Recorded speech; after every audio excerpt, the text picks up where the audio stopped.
right. Mic check. Check mic. Michael Mike Checkle. Michael Checkelson. Checkle. Mike Checkle. Like Mike. Michael Knuckle. Welcome to the Blue Reach Podcast, episode number 346. I'm Adrian. That's David. That's Kels. We go live on youtube.com/@BlueRupees to talk about video games and whatever else we want to, because that's what we do. That's just how we roll here. That is how we roll, gentlemen. How's the week been? Been real good. Yeah. Kind of weird too. Why is that? Okay, so my week kind of ended off with my dad hit me up. He's like, "Hey, your grandma wants to talk to you." But catch is, this is a grandma I haven't seen since I was a small little child. She just Interesting. popped back up in my life and is like, "Hey, I want to talk to him." It's my biological mom's mom, and my biological mom's just never been in my life, and so it's one of those unfortunate situations where this lady, she never like lived close, so it's just kind of like hard to be involved, especially when your Right. kid doesn't want to be involved, type thing. Meanwhile, my Gotcha. dad's side of the family, they're the ones that kind of stepped up and like that's my like close family. But yeah, she popped up recently, and it's just like, "Hey, I need to get a hold of Kelly." So in my mind, I'm like, "Okay, what's going on here?" But another part of my mind was, "Ooh, is this someone like trying to be like, hey, there something was left in your name or something or other?" Oh, You laugh, but what Yeah. happened is I called man her. just got an island. Yeah, yeah, Little St. James Island. You heard of it? No, I had this weird guy as an uncle. It was kind of interesting. yeah, he was super eccentric. I never got it. Unfortunately No, passed on his own behalf. It's unfortunate. no, I called her and had a nice long talk with her. It was really interesting. It was really sweet. Turns out, whenever I was younger, she started like a some kind of like brokerage account or something for me, and just Oh, kind of like set it to the side, forgot about it, and that was essentially what it was. Like, "Hey, I have this for you. I totally forgot about it. Shit was weird there for a while, but I just wanted to get back in touch with you and hand this off to you. Do with it what you want. This is my gift to you." It's like, "Oh, okay." And now I'm Now I probably have an going to island. be meeting. Yeah, exactly. And that's how Blue Rupees was taken international. hell yeah. We didn't get a studio. We got a whole ass island.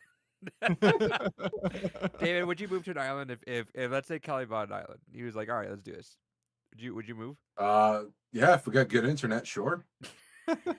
Oh yeah, definitely. Yeah, it's gigabit fiber. Come on.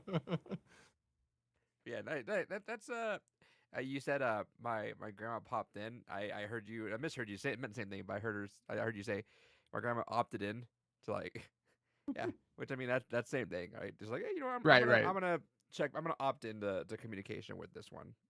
Exactly. We're gonna open that line back up. That's cool though, because that's something that could have just been like in limbo forever.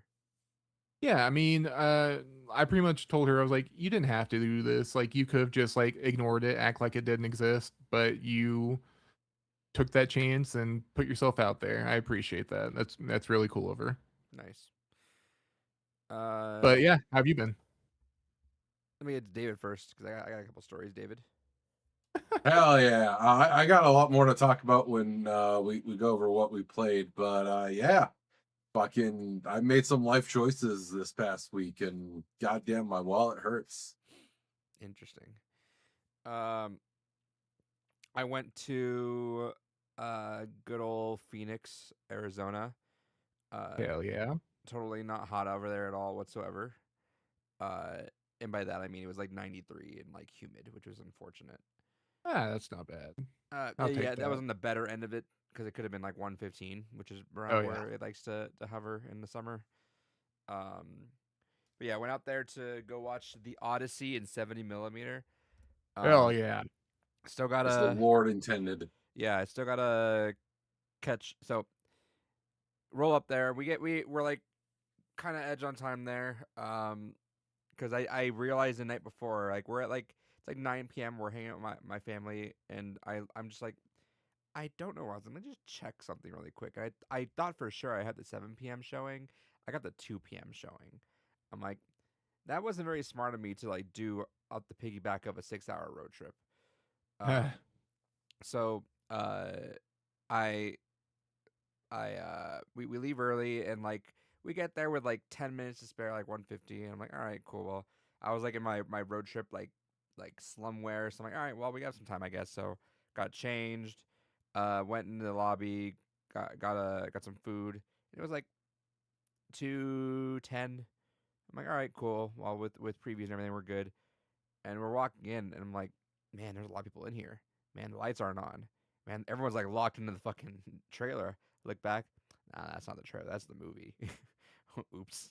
I was like, I guess they just I'm hearing that there were no trailers. It was just like a part of Dune that they played as the preview for the Odyssey.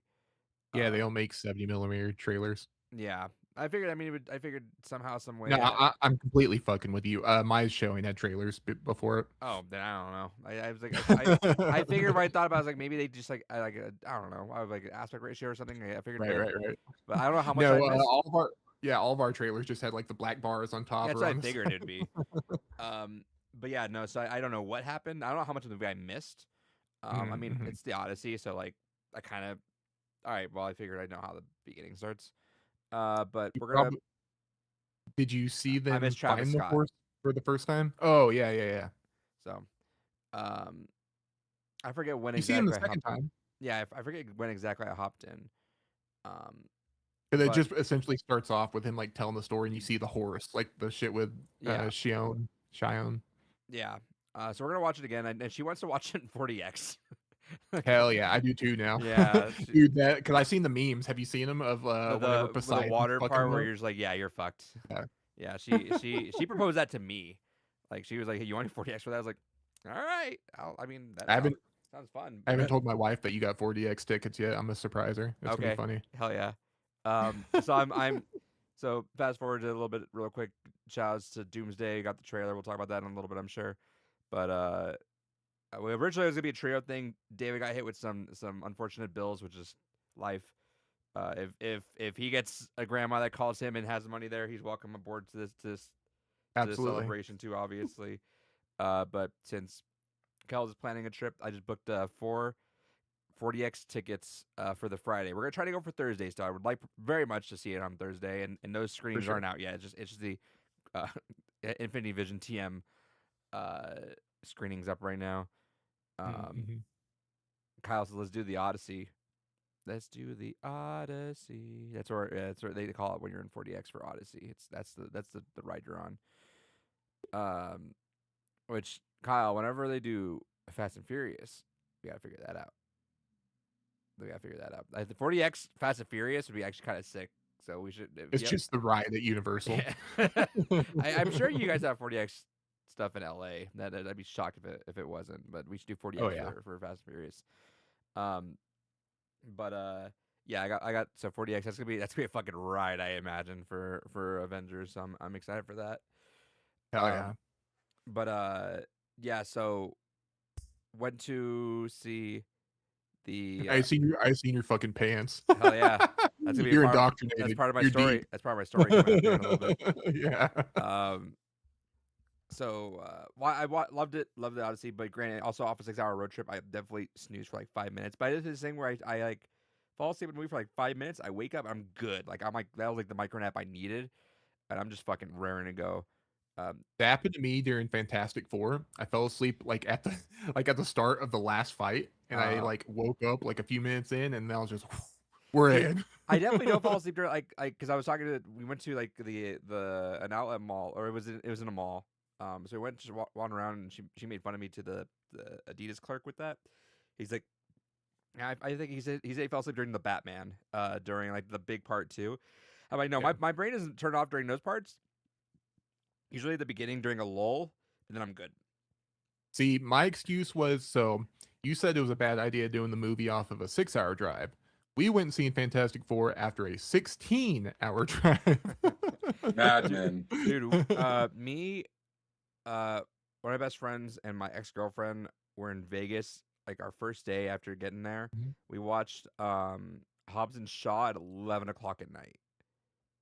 Exactly what we did, but we see in Fantastic Four. That and It dude, was opening day. I couldn't get yeah, it was the spoiled. same thing. Same thing with Hobbs and Shaw for us. We were just there, and dude, I want to rewatch it. I have not rewatched it since, but dude, we kept looking at our watch like, holy fuck, how fucking long is this goddamn movie, dude? Because we were fucking exhausted. Um, yeah, no, long road trips and movies. Yeah, you gotta take a break somewhere in there. Oh yeah, for sure. But yeah, no, it was great. We're gonna watch it again soon. Um, yeah, hit up the mall there. Um, the Adidas store was like 50% or 40% off the entire store. So we were like, oh fuck, there goes our budget. So he's like blew a bunch of stuff on just shoes and sportswear and stuff. There was a rainforest cafe in there, and Fuck yeah. we've never been. Like she's always passed by it. I've always passed by. I watched a video where Yeah. The Eddie food's Burback, not good, but so yeah, where he hits them all up. and in Margarita, I'm like, dude, that's exactly what I would do. If with a summer, with a summer just of nothing to do. If someone hit me up and did some bullshit like that, like, hey, let's hit up all like the Oh, yeah. whatever's in the country. But yeah, okay, cool. Like if as long Dude, as I got the money Tulsa, for it. Oklahoma has one of the best Margaritavilles in the country. Just saying.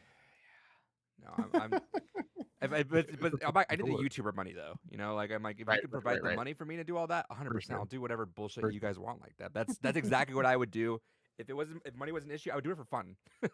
You know, yeah. like I almost last summer went to the world's largest gas station, which is Buc-ee's, for fun. I almost did that last summer for fun, just because why not? It's a funny side quest. But she had always passed by. She never get in there. I always knew about it. So we're like, you know what? Let's go do it. And yeah, you nailed it. The food's kind of ass, but you're paying for the vibes. It's essentially just a Disneyland restaurant with some bullshit. But we're talking to our waiter, and I just asked him like, how's it working here? He's like, do you want the corporate answer or like the real answer? I was like, I'm asking you, man. He's like, I hate it. I can't get yeah. through. I can't Yeah, get through my yeah. conversations without these and like on cue. I'd kind of watch whenever he's like taking orders on cue. It was like a curse every time he talked. Just Yeah, because have you been at all, David, to Rainforest Cafe? No, you know of them? Okay, so Do you know what they are? no. Okay, go ahead, Kelly. well, to Adrian's story, periodic. So the whole thing's Rainforest themed. There's animatronics and shit everywhere. It's really interactive with like periodically a fucking storm will hit and just a loud thunderclap hits. Like the lights go out. It starts like lights flickering. It gets dark, and it's like constantly there's like a drizzle sound the whole time. Interesting. Yeah, it's yeah, like there's like animatronics, so, like the monkey is looking over, just like eventually just goes up, it's like keep looking around. The elephant does it. Yeah. Fucking. The food's okay, but it's very expensive. Like you're paying for the vibes on that end. Like we compared Gotcha. that meal. We're like, damn, that was a pricey ass meal. Yeah, you're getting like microwave restaurant food. It's kind of like what Yeah. it's not like. Don't expect anything fancy. Yeah. The dessert, actually, we still have the dessert in the fridge because Oh, dessert's sick. she got like, I forget, it's this like the volcano chocolate thing, and the guy's like, do you want Yeah. two? And I'm not a big dessert person. She's like, and she goes, no, I just want one. Like, okay. And she came out and it was like, fuck. And she's like, oh, I've underestimated this. And so we luckily made a fridge in the hotel, so we've been able to preserve it. So I'm probably gonna actually attack that thing when we get back, when I get out of this podcast. Because shout out to King of the Hill's new season came out. Yes, and it's fucking Oh, good. is it? Shit. I found out about it yesterday in the most unfortunate way, where I was in bed and I saw that Ladybird segment. Fucking me too. It got me too. It fucking spoiled me and it made me cry like a baby. It's spoiled, yeah, because all this fucking shit. I swear to God, like, it is the worst fucking summer for this shit to happen. Or maybe I'm just more hyper aware of it being so constantly a thing. No, they waited till this summer because I feel like they didn't touch on it in season 1 at all. And I feel No. like now they're like, yeah, we're gonna go ahead and fuck with Adrian on this one. So I'm laying in the bedroom and the girlfriend's on the couch. I just wander over with my phone. And I'm like, hey, new King of the Hill dropped, and she was super excited. She's like, oh, cool, you want to watch it? I'm like, maybe tomorrow. And then I show her the video and immediately just like cry. Yeah. Because David, I don't know if you've seen it, But there's a clip of No, I of- haven't seen the new season yet. there's a clip of them getting a new dog who's kind of older in age and only has a few years. So they go visit Lady Bird's grave, and they have a discussion with Lady Mm. Bird about, hey, I want to talk to you before we added a new dog. You know, like can't replace you, but like, and I'm like, motherfucker, you can't do this to me right now. What the fuck is wrong with you? Yeah, it just always hits too, coming from Hank. You know. It's the dad stuff, Yeah. you know. It's like the more mature, like very steady and stoic, but like healthily stoic kind of way, you know. Yeah. Well, his whole thing was like, I didn't want to do it until I talked to you first. Yeah, it's very familial, you know. Like he's like very much like I gotta make sure everything is good on all fronts. It's like this is, and like the most surface level, it's the most arbitrary front. Like it doesn't matter, but it does matter to him, which you know you appreciate. So we're gonna watch it tonight. So I need a day. I was like, I was so ready. If you told me King of the Hill, I was like, all right, cool, I'm in. But I'm like, all right, I'm kind of glad I knew a little. I'm glad I got spoiled by it because I'm like, I think getting hit with that out of left field would have been unfortunate. Yeah, Rainforest Cafe. That was a funny little side adventure. I got the whatever drink it was. I got the keep the cup with it. Then kind of hanging around. Just and this is our first time hanging out in Phoenix for a while. Like we were there, and every time we're there for a concert, and then we dip back out like right away. Like you know, let's just hang out for a few. We've not had a trip where we've just went somewhere and just whatever happened. So we went back to that mall a little bit, but it was very humid, so we kind of just shopped for a little bit and then left. Did another mall another day. We found out what to do next time we're there. You know, we're kind of just scouting the place out. And we got some good recommendations for next time we're there. We're gonna probably be back there in October for Gorillas. Be cooler in October as well too, so that's cool. We were gonna do this thing. We drove way the fuck out for this, and then it fell through. But as we're like 10 minutes away, we saw a Bucky's, and I did not know there was a Bucky's. Like the closest Bucky's I know was still like West Texas. So I'm like, and then there's one in Colorado I know. But I was like, what the fuck? Hold the fuck on. There's a Bucky's here, and so that thing fell through. But I was so excited for it to fall through because I'm like, I don't give a shit. I want to go to Bucky's. So we went there, and it was fucking packed. Like, I mean, I know every pump is taking a lot of the place, but I'm talking like the parking lot was like full. Like it was hard to find a parking spot. A roll up there, and I guess it was built like or it was opened a few weeks ago. So like everyone is still there. It was 9 o'clock. Place was fucking packed. Like they weren't even fucking plushies, for example. Like they like that's how much it sold out. Like we bought like the Squishmallow looking one and like a little keychain, but the actual plushies, like the ones you would imagine when you see there, they were just gone. So like, goddamn. And then yeah, got myself some of the pajama pants. I was gonna wear it. I was gonna wear it for this podcast. Start up with it. I have the onesie, obviously, right? But it's just hot right now. I'm not doing that. But yeah, we came back with a bunch of stuff too. We've been trying to be a little more budget friendly. Like we were doing so good. Like we had splurged. We had a set amount of money. We splurged a bit at the Adidas store because it's like 40% off. The shoes were like $50 each. So yeah, we'll grab some stuff. Oh yeah. But and then we wanted to go to this like Legoland exhibit, but you can only go there with a kid. Fucking hate that happens. Lame. Yeah, we're like, let's just go hire a kid. Hey kid, we'll give you $20 and we'll buy you a Lego set. Just follow along and just let us get in this. I'm pretty sure they don't care. I think we were talking to a couple. They're like, oh yeah, we didn't have an issue. I'm pretty sure that's probably just a rule just for them to enforce later on if it's an issue. Like, hey, we can kick you out because you don't have a kid. You know. Yeah, it gives them a reason. Yeah. So next time we'll probably just go for it. But we were doing so good on our budget. We went to like Barnes and Noble. We like filled up a basket, and then we looked at the end and we're like, we don't need any of this. And we put it all back. We're like, oh, that's a new thing for us. We've never just put a whole ass basket back. And then we saw the Bucky's, and she looked at me and panicked. She's like, oh no, there goes all the money we saved. I'm like, hell the fuck yeah, it is. We're spending all the money we can on here. Which to be fair, we still put some stuff back at Bucky's as well. But grabbed myself a few things because there's just no Bucky's nearby here, and you know whatever.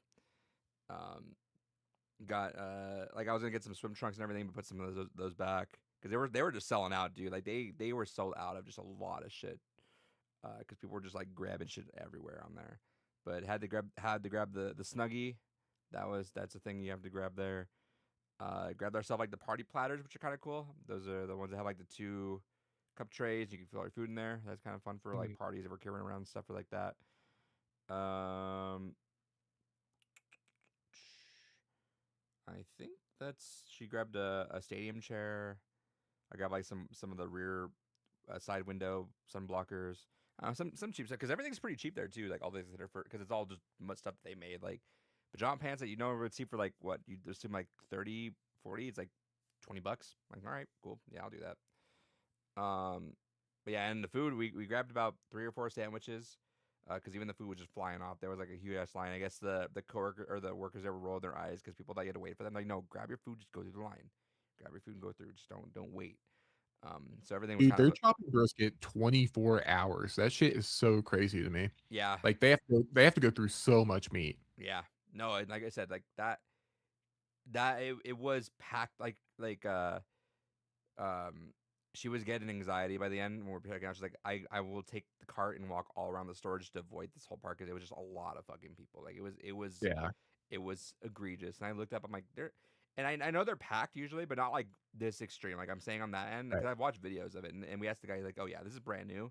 People are waiting out like massive lines just a few weeks ago for this shit. Um, but yeah, anyway, that was cool. I was gonna say I did have some heartbreak though, unfortunately. Uh, In and Out fucked up my order, and that never fucking happens. That threw me off, Tons of bitches, dude. dude. That threw me off. I Nothing is sacred. that threw me off, bro. I was fucking pressed. I was so excited. I was like, all right, cool. In and Out, cool. And they repeat my order back to the point where I got the order and I thought I fucked up. I'm like, did I say something wrong? Did I mess that up? She's like, pull the receipt. No, you said it. I'm like, what the fuck? It was something weird. I walked in, there was like no one in line, which is already weird. It took forever on my order. I'm like, there's something off, but whatever. And then got there. I got back to the hotel room. It was like and it was like only 5 minutes away. So I'm a little upset myself because I didn't just leave. But we were 5 minutes away. I trust them. So I'm like, all right, I got to take a shower, got changed. I'm in bed. Take one bite. I'm like, fuck, that's not right. She's like, you want to go? I'm like, I don't think I have the energy to just like go. I should have done it. Um, but I was like, the we were laying in bed, and I just go, she laughs at me now because I was laying in bed. I'm like, I feel like I got cheated on, and she's like, she didn't know what I was like, wait, what do you mean? What did I do? She's like, oh no, and I'm like, I can't believe Not I got you. so betrayed. Yeah. Um, but yeah, that we watched the World Cup. Did you hear about the third place match? Yeah. Third place match was England and France, and they both refused to play defense. So there were 10 goals in the in third place match. It was 4-6 for it was 6-4 England's favor. But that shit was fucking funny. England was up 4-0 at halftime. We're like, all right, this is gonna be silly. Then halftime and France like, oh yeah, I guess we could play now. And they just kept going, dude. It was probably one of the most fun matches to watch. And then World Cup happened, and on the opposite end, there was only one goal in the entire finals. Shout out to Spain. I definitely need to buy myself a Spain jersey now because of just how much seeing Argentina cry was kind of crazy. Dude did a whole ass flip in the air, dude. There was a clip where they were running. Dude, Argentina was fouling all over the place. Finally, dude, they were playing rugby. They got into fights. There you go, David. You asked. They got into fights at the end of it. Oh Yeah, yeah. you missed it. You asked for it. You missed Yeah, it. you asked for it and you did miss it. That was a time, dude. But they were throwing things out there, dude. It was crazy. Um, but yeah, that was a good watch. Um, but yeah, that's pretty much my last adventure for the summer. I got about another week and a half until I get back into work mode. I'm gonna start setting up the classroom tomorrow, so it's getting real back at the end of it. Um, I didn't really do much on the video game or the movie front. I'm probably gonna binge some movies by the end of it, but I realized also at the end of it, I watched a lot of fucking soccer matches this whole break though. So I think that took up all my hours. I'm like, what the fuck did I do? Oh, I just watched like probably Yeah, that's a movie right there. 90 minutes. yeah. Each of them was 90 minutes, and Yeah. even more than that too, right? When you factor in Yeah. everything else. So I'm like, yeah, no, I probably Yeah, watched trailers. I watched about 50 or 60 World Cup matches probably over the summer. That's what happened. That's where all my time went. Um, but yeah, as it is, let's get to it though. David, what'd you get? Hell yeah. So I've been talking about this a bit in the chat. I finally caved and got back into TCGs. The wife and I have been, just looking for more shit to do that's not us just in the house. So we're like, all right, well, what's something that we can do and go socialize with folks. And so, all right, we're gonna get into a TCG. So we decided to get into Lorcana. This past weekend was the pre-release draft for the new set. I went 1-6. It was a great time. Got ruffle stomped. But it was good because it allowed me to learn a lot of things that were preconceived notions about TCGs that don't inherently apply to Lorcana. And I would much rather learn that in a more casual thing like a draft than try and learn that during an actual tournament when people are using their sweaty decks. Yeah, that and like I was saying too, there's just like so much nuance that's lost whenever you're watching someone play or whenever you're playing Yeah. digitally too, right? Because like there's just so much more to it. Like you have to get that mechanical feel of like when you draw, how you draw, whenever you put lands down, blah blah blah, just so that you don't miss a step while you're actually playing it. Because a lot of it gets It- lost whenever it's automated. I feel like. Especially with a game like Lorcana that uses so distinct verbiage for a lot of its things. Like combat is called like challenging, and then when a creature's defeated, or a glimmer is defeated, it's referred to as banishing, which already years of Magic the Gathering and other TCGs have my brain trained to think banishing is something else. So it took me a while to really get the swing, and really it wasn't until my last match and then until I was finally understanding the ebb and flow of the game. I said this in the chat, and I agree with your comment, Kells, that this was the most degenerate fucking thing that happened though at this draft. One dude went to time in every single fucking game of his and got third place. Brother. Yeah, It's like motherfucker, if I just ran the timer, I could have gotten fourth. Goddamn. Yeah, so at our pre-releases, we always advocate, we're like, no, we're doing best of ones, 30 minutes, we're running through this shit because there are people that are slow and I'm not waiting for people to fucking read their cards. Cause I get no, it. Like I'm one of those dorks that like I'm checking out all the fucking leaks, all the spoilers, so I know like what's in the set before the set's out. And so we're at pre-release. I'm sitting here like just sorting my cards out. I know what I need. What meanwhile people are reading their cards. It's just I shouldn't be annoyed, but I am annoyed. No, 100%. Again, I've never fucking played this game until this was literally my first time actually fucking playing the game. And so it was kind of one of those things where they gave you 50 minutes to build your deck. Yeah. And then it was best of 3 50-minute rounds. See, that's weird too, because isn't Lorcana like a 2-game format? It's best of 2 technically. I mean, first to 2, but yeah. Yeah, so first to 2, best of 3, effectively saying it the same way. Not quite, because there's something like funky about how they do their best of 3 from what I understand. I'll look into it and we can yap about it, but yeah. But yeah, so this guy went all 3 matches going the full 15 minutes, and I'm just sitting like, motherfucker, how? So yeah, absolutely degenerate to get third place by just not finishing a game. But it was fine.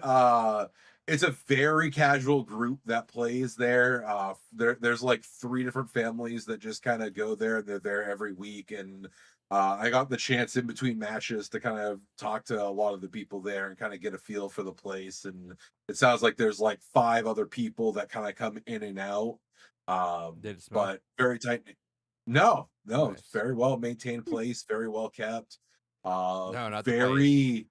The people. No, all the no. These are all Disney adults / like actual families that are like, oh no, we got to be on our best behavior out in public kind of types. right. Those are the 2 options. Completely different vibe. Yeah. No one's getting disqualified for not knowing what fucking soap is at a Lorcana event. But no, it was pretty cool. Got to get to know the community a little bit.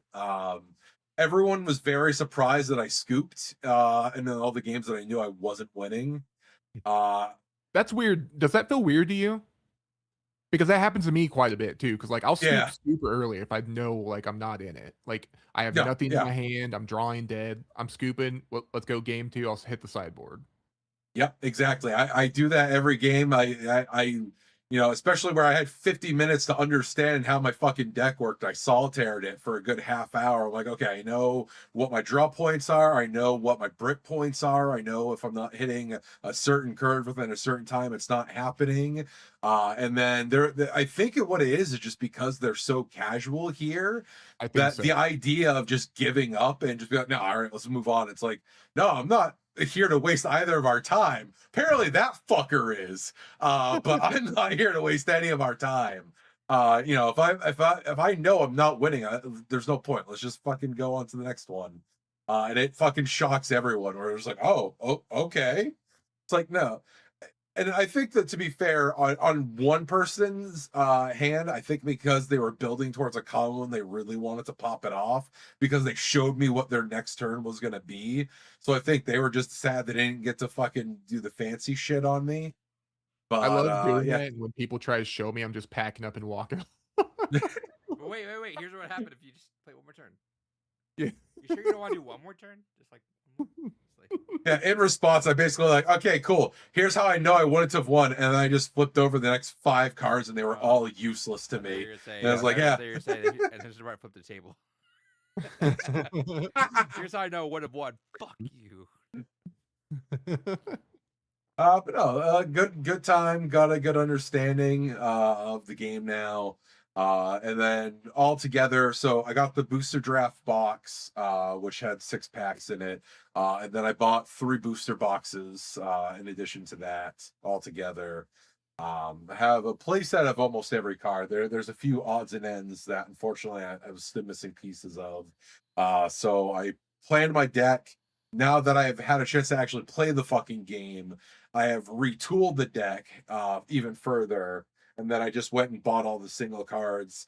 Luckily, I was able to find like not what I was looking for, but there were some eBay sellers that were just like, here's just like an entire bulk set of shit. I'm like, I don't need like most of this, but it's cheaper to get this bulk set of shit with things I don't need than to buy the individual cards I need because shipping was $40 fucking dollars and fuck that. So did that. I gotta help the wife finalize her deck this week. I actually have something that David's gonna want to see, so be right back. All right. So that actually works out perfectly because while Adrian's gone, I'll start. Oh wait, no, that's for when we. And real talk quick about before, what we're playing, so 2-game format it's strictly 2 games. So if you win the die roll, you go first, and then loser goes second, and then there's no game 3 if you draw. It's just a draw. And Google's saying that casual Lorcana is best of 3, and then higher tier is 2-game format. That's dumb. So you get 3 points for winning both games, 1 point for a split, or 0 points for going to O2 or XO. That's gross. I don't like that. But I guess it's a time saver, but it's gross. it's like better than One Piece. One Piece is best of 1s. Interesting. Yeah. Why? Fuck if I know. I think that's how most Bandai games do theirs. I mean, at least fucking Magic has the fucking decency to do winners losers brackets like a fucking proper TCG. Yeah, I know a bunch of One Piece players, they bitch about it, and they're constantly there's like a big movement to try to get it moved to best of 3s. Or again, at least if you're gonna do fucking single games, just do winner losers bracket. Fuck it. Get one more chance at it. Yeah, they might, but I'm not too sure how they organize competitively. Yeah, because for Lorcana, it was round robin for us as well. Mm-hmm. But not like where you played everyone entirely, but where you played within your bracket. So right, everyone that got one, you're in a pool, lost, you're in a pool. Right. Then, yeah, good old time. I really enjoyed it. Look forward to going weekly, and just a matter of now getting the wife up to speed. But yeah, so I got some good hits. I pulled ultimately at the end of the day about like almost $1.5 grand worth of cards from all my hits. So yeah, got you that sick enchanted. Yeah, which apparently has been like staying steady at price, but some of the other cards in the set have already started to spike even more, which pissed me off. I wish I fucking pulled the trigger on it when I first saw it because one of the full art cards was initially only selling for like $60. And it's one that would have gone in my deck, but I was like, oh well, I because originally I bought 2 boxes. They're like, I might buy a third box. I don't know. And then I did cave and buy the third box. But in between the couple days of me meandering between getting my third box to figure out what I would need to buy or not, one of the full art cards went from $60 to $700. And it's just because it's already starting to see a lot of play right now. So it's like, Yeah. fuck me. Which is, of course, the double-edged sword of a TCG. It's not just a collectible. It's also what's going to win you games. And when something is both pretty and wins you games, people want it. Yeah, I've been trying to do that lately just for the hell of it. Just find like those really cheap, like maybe 50-cent cards and just value invest in a bunch of the like pretty versions of it and see if it'll jump up any. It's been a lot of fun. Yeah. I It's mean, my songs. as long as a game doesn't die, its value is only going to appreciate. Absolutely. So it never hurts to hold on to something. Unfortunately, I've been burned in that I have like 7 TCGs laying around my house that have all died. So, I mean, whoops. I have one. But, I got some catching up to do. but no, the grand old time. But that's, I got some other things that I spent money on that'll be coming on down the line. I've been troubleshooting my wife and I got my nephew a 3D printer for his 10th birthday, and it's been running into a fucky issue, and I finally got it solved. I've been spending a lot of my free time troubleshooting this goddamn printer just to find out at the end of it was just a bad fucking firmware update that was corrupting shit. Second I rolled back the firmware update, it's been running perfectly fine. So I got to do one more fucking test on it to make sure it works fucking perfectly now that I've rolled back the firmware update. But it made the wife and I really want one, so we got our own, and we got an even fancier version. So yeah, they're fun. I had mine, but I had the same issues. Just so many fucking issues. It's a lot, but I mean, like I've been printing all kinds of cool shit. So I got this SD card holder, I got this USB holder. I've been 3D printing more game console holders, so I've been displaying more shit in the background. You can 3D print you a little deck box. Muted. Everything's just. Nope, maybe I'm muted. Nope, there we go. It's me. No, I couldn't hear you, and I realized it's because I actually hit the volume knob and turned you down. Interesting. Need to 3D print you a deck box now. Make you some tokens and shit. That's actually one of the things I have pulled up is a fucking deck box because the wife was like, I want something kind of different to bring. I'm like, perfect. Nothing says different than a 3D printed box. Let's go. And I'm looking at one for myself that's literally just like a garbage dumpster. I'm like, yes, I'll take that as a deck box. But yeah, so that's all that stuff will be coming in later, and then I'll, when that all arrives, I think I'll probably actually end up living in the dining room, which has become our unofficial craft room. But well, because my wife has her glow forge down there, and then we have a couple other different just kind of resin working tools and a lot of other like hobbyist craft tools and supplies that just kind of made its way there because our dining room was like our big entertaining spot, and then we stopped entertaining because everyone just wants to go do shit at not indoors because other people are fucking outside people, as gross as that is. So yeah, it's like, look, I'll do anything outdoors all day every day in the winter. I don't want to do shit in the summer. But yeah, so that's all I bought.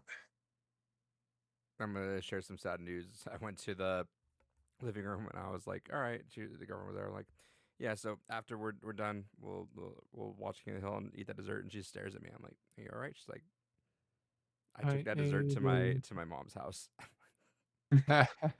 Pagliacci, I am the dessert. I was so fucking excited to eat. She's like, "I'm sorry, I thought you knew." I was like, "No, I've been waiting." I always eat the leftovers that we have in the fridge if it's not there. Come on. Oh, brother. No, it's rare that I have like a sweet tooth for anything. Dessert, I don't know about how you guys are. I can't do like large desserts, like too much sweets. I can do savory all day, every day. That's easy. But like a large amount of dessert, I go in waves. yeah, a large amount of desserts I can't do. It's weird. I don't ever have like I need to eat like all this cake, all this. I mean, no, I eat like a small portion of it. I'm good.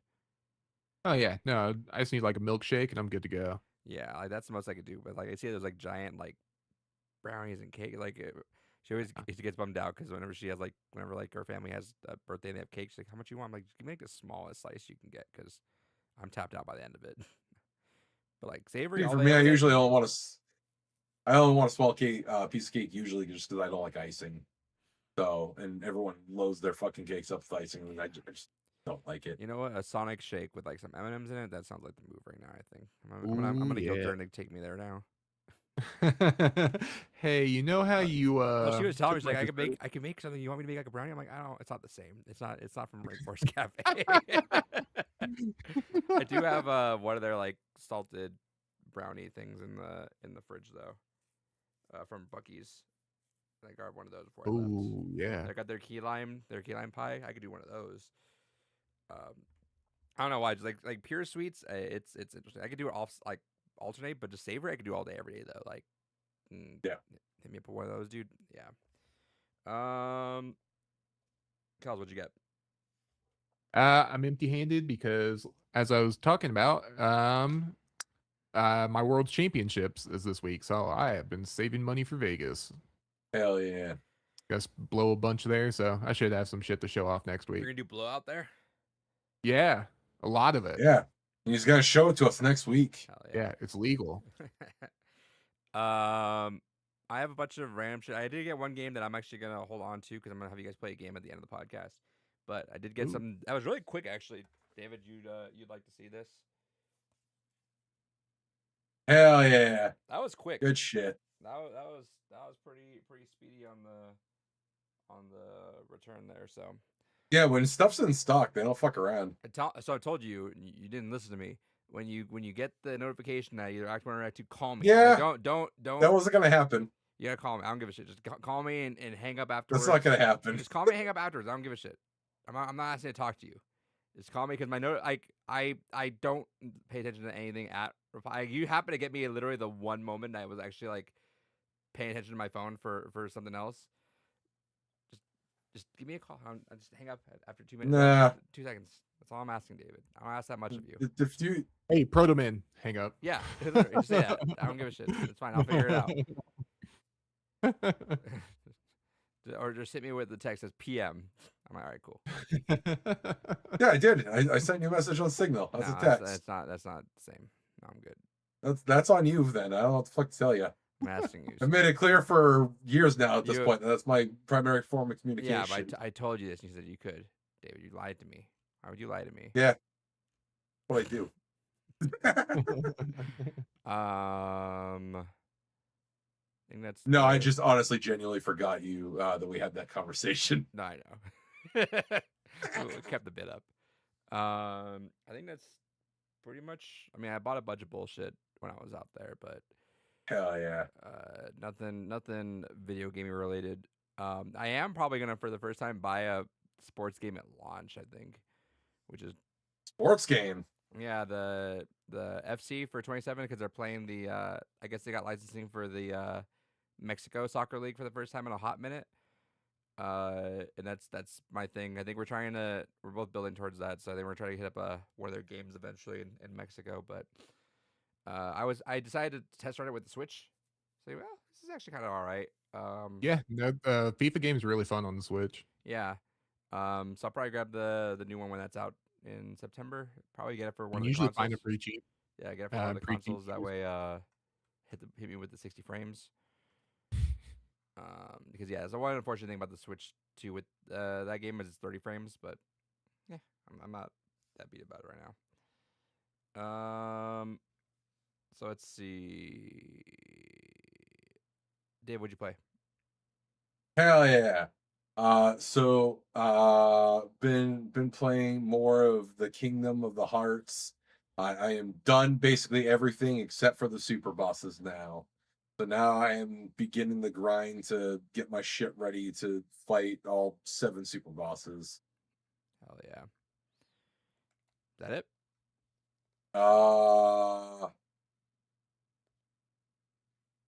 Yeah, because I ended up talking about I was gonna Orkana say, yeah, you already. had that. You were like, yeah. oh, when I get to what I played, it's gonna go forever. Yeah. Yeah, got it, no, okay. so I forgot I just went right into talking about playing Orkana. So yeah, That's fair. that's it. Kels? Hell yeah. Been playing a bunch of Marvel Rivals, really. Jubilee's out. She's a ton of fun. I'm just in a big I don't know. Once I get into Rivals, I feel like it's just hard to pull me out. But once I'm out, it's kind of like, okay, I'm out until like something pulls It's me very back easy in. to hop in and out of that game, which I appreciate. Yeah, for sure. 100%. Um, And like it's a slight learning curve, like figuring out the new maps, but I mean, So- it's nothing that big, right? Speaking of heroes, speaking of hero shooters, I wanted to Jason it for a second. We were hanging out before our plans fell through before we went to Bucky's, right? We were watching the Mexico Football League because I just started last week, and we're watching the Chivas play Guadalajara's team, and that's my grandpa's team. So it's by default my team. That's the one that I always, as a kid, got dressed up as and all that. So that's my team for sure. I've been watching a lot of these podcasts now talking about that, trying to get caught up on like 20 to 30 years of just not only just like soccer lore, but specifically like Mexican soccer lore, like on top of that too. And so I'm hearing like, oh yeah, the Chivas, like this is their year. They're the most expensive team in CONCACAF. It's always their year. Well, they're saying because like they like are the most expensive. Like they put the most money in. They have like some from the World Cup. They had a lot of their banger players come back in. Like it, but you say that because right? Like what happens first game? We lose 0-2. We get red carded, and I'm like, you know what? And I tell her, I was like, you know what? Like, it's funny because you're seeing this side of me, but it's because you missed like the Overwatch League side of me, which was as sporty as I could be too. Because like I bought jerseys, I traveled to games, like I was in all the teams and all the history on that. And so I decided to give her a little bit of lore. I'm like, let me tell you about my team, the Houston Outlaws, and let me tell you why I'm so sad about teams all the time. And I was like, here's the last Overwatch League finals with Houston Outlaws. You might be thinking, oh, it's cool they got to the finals. That's the first time they got to the finals because they never had a title. They never won an award, and we fought. And I was like, here's our history: 16th place, 12th place, 9th place, 16th. Like it was going through all this. And I'm like, look, by the end of it, we're getting like third and fourth. Last thing we end on is a second because we get so far, but it just doesn't even matter at the end. Well, our tank player was a DPS player. They had fucking Dante on Doomfist. It's like, brother, what are you doing? You wonder some of these things, right, dude? I was telling her like our team was very popular. Like everyone liked our players, but like we had some low moments. Like there was one time where Houston played Boston, and it's called by the community the toilet bowl because of how terrible it was. Because you had players on characters they did not belong in. And that was like a Game 7 banger, if I recall correctly, Game 5 or Game 7, because no one. It's like both teams refused to win. You take two teams that just don't know how to win, and you put them together, and it's like it's not the unstoppable force meets unmovable wall. It's two unmovable walls. That's exactly what it is. And I was like, yeah, that's just man. But our but I don't know if you know this actually, Kels. I love that me and my friend Nick when we went to a Blizzard Arena game, the one Blizzard Arena game we ever hit, because it was cool. It was like cheap. You get some cheap tickets, like $20 a ticket. We get in there. And that game was Houston Outlaws versus San Francisco Shock. That one time that we beat them too. Like, yeah, oh my god, that was. And you see me on the broadcast. You go by there, I'm at the very corner. You see me like right there with him. I was like, yeah, we shouldn't have won that. Like that was on paper, on everything, on everyone's grandmother's souls. There was literally 0% reason we should have won that, and we did. And that was like the craziest moment ever. I'm just glad I was there. That was the one that we happened to hit. That was a banger day of games. But yeah, that was how it was. Well, the whole thing too was like the Houston Outlaws were like one of those teams that just made the commitment that we're not going to go full Korean. We're going to do like an integrated team. We're going to go like halfsies, if that. But the last year where they actually did good is whenever they decided, said, you you know know, what, fuck it, we're getting rid of everyone else. We're bringing in a full Korean roster. It was a banger roster. Like they Yeah, you had Violet and Happy Happy. on the team. Hell yeah, I love Happy. He's Dude, so fucking good. dude, I do was fucking cracked. Like it was insane. But yeah, no, it was like I was like, you know what? Let's just try to win now. Let's just do that. And we were so close. We made the fucking finals, only get 0-4. Like fuck. I told him like, so that's why I'm used to being upset about teams. And I was like between like our last chance being that, Mexico getting as far as they did, and then just my team already out the gate with an 0-2. I'm like that. I'm kind of just here, dude. Like, I I'm vibing. yeah, like when my players are like hurt, for the esports stuff, when they're hurt, I'm like, been here, brother. We'll get through it. We'll get through it together. We're fine. We'll live through it because I've seen the heartbreak. I've felt the heartbreak. You've not felt heartbreak until you travel 12 hours to a tournament and you have the ability to go to a god run and you fucking your thumb slips off a button off a matchup you know how to beat 100%, and you should have won if you hit the button correctly. I've said that story. Fucking, I was playing against Diddy Kong. I knew how to beat the Diddy Kong. I'm like, I had him there. It was I had to do it. Slipped, fucked up, SD'd. I'm like, When I resourced the wrong card in any TCG ever. Yep. Like, no, I needed that. Dude, I'm like, it'll hit different. Like these wins and losses is what it is. Like, yeah, for the wins are awesome, right? Yeah. You're gonna have losses you're gonna think about for the rest of your life. I still think about that, and this has been probably about. I think it was 10 years ago now at this point that I think about that loss still. I'm like, I was on a god run, dude. Like I was on a fucking amazing run, and then sure enough, that's how it slipped. That's how it ended. I'll remember that forever. I remember the wins. I remember the specific. This is like a motherfucker. Don't come to me about heartbreak. I'm a Houston Outlaws fan. I've played these games. I know how it is. Yeah, I was giving her the lore about that. She's like, I'm so sorry. I'm like, it's okay. The wound's mostly healed. I'll need your condolences. Yeah, I was like, especially it's against fucking Florida Mayhem, and I was like, you know what, too? And I was like, Florida Mayhem, they were the McDonald's team, and afterwards they did a whole like team color revamp, and it's a sick ass color. Like there were plenty of times I'm like, I kind of want a Florida jersey. Yeah, the Miami Vice colors are Oh fucking man, like tight. there So was a good. moment where I'm like, I kind of want to just hop on that Florida train right now, dude. Like it's a sick ass color, dude. That's all my thing. Like it's like it's Miami Vice, but it's also like vapor wavy with all the Yeah. trees everywhere. I'm like, oh, that's it, dude. Yeah, no, I was looking back at that match a little bit. I'm like, damn, we had a cracked ass team, dude. How did we go 0-4? That's insane, brother. Oh man. But yeah. I was watching that. I went back to that the San Francisco Shock one. I'm just seeing Linkster and Boink. I'm like, who the fuck is this team again?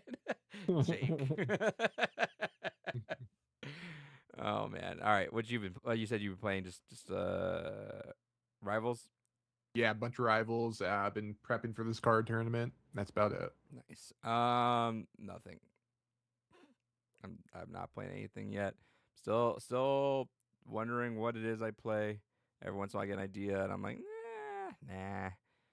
So we'll see. But I did get everything downloaded, set up on the Thor, so I can start playing some more games on there. News, David. Before you get news, I do want to give shout-outs and condolences. Let me get their name.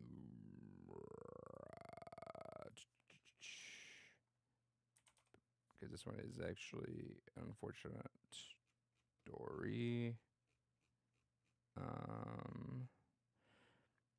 Kaylee Huddle. I know David's been out of the loop. I see you nodding. The little girl that was in the Godzilla vs. Kong. Yeah. Passed away through a car accident, and that's super unfortunate. She was 18 years old. Oof. Being in those kind of movies too, that's like a fucking huge ass career just ahead of you too. So big condolences on that. That's just a bummer. I didn't know she was deaf too. I thought they were just doing like Stolen Valor. Yeah, no, she was doing that whole thing there. So big shouts. That's unfortunate. She was cool in the movies. Like I talk shit about like all the human stuff.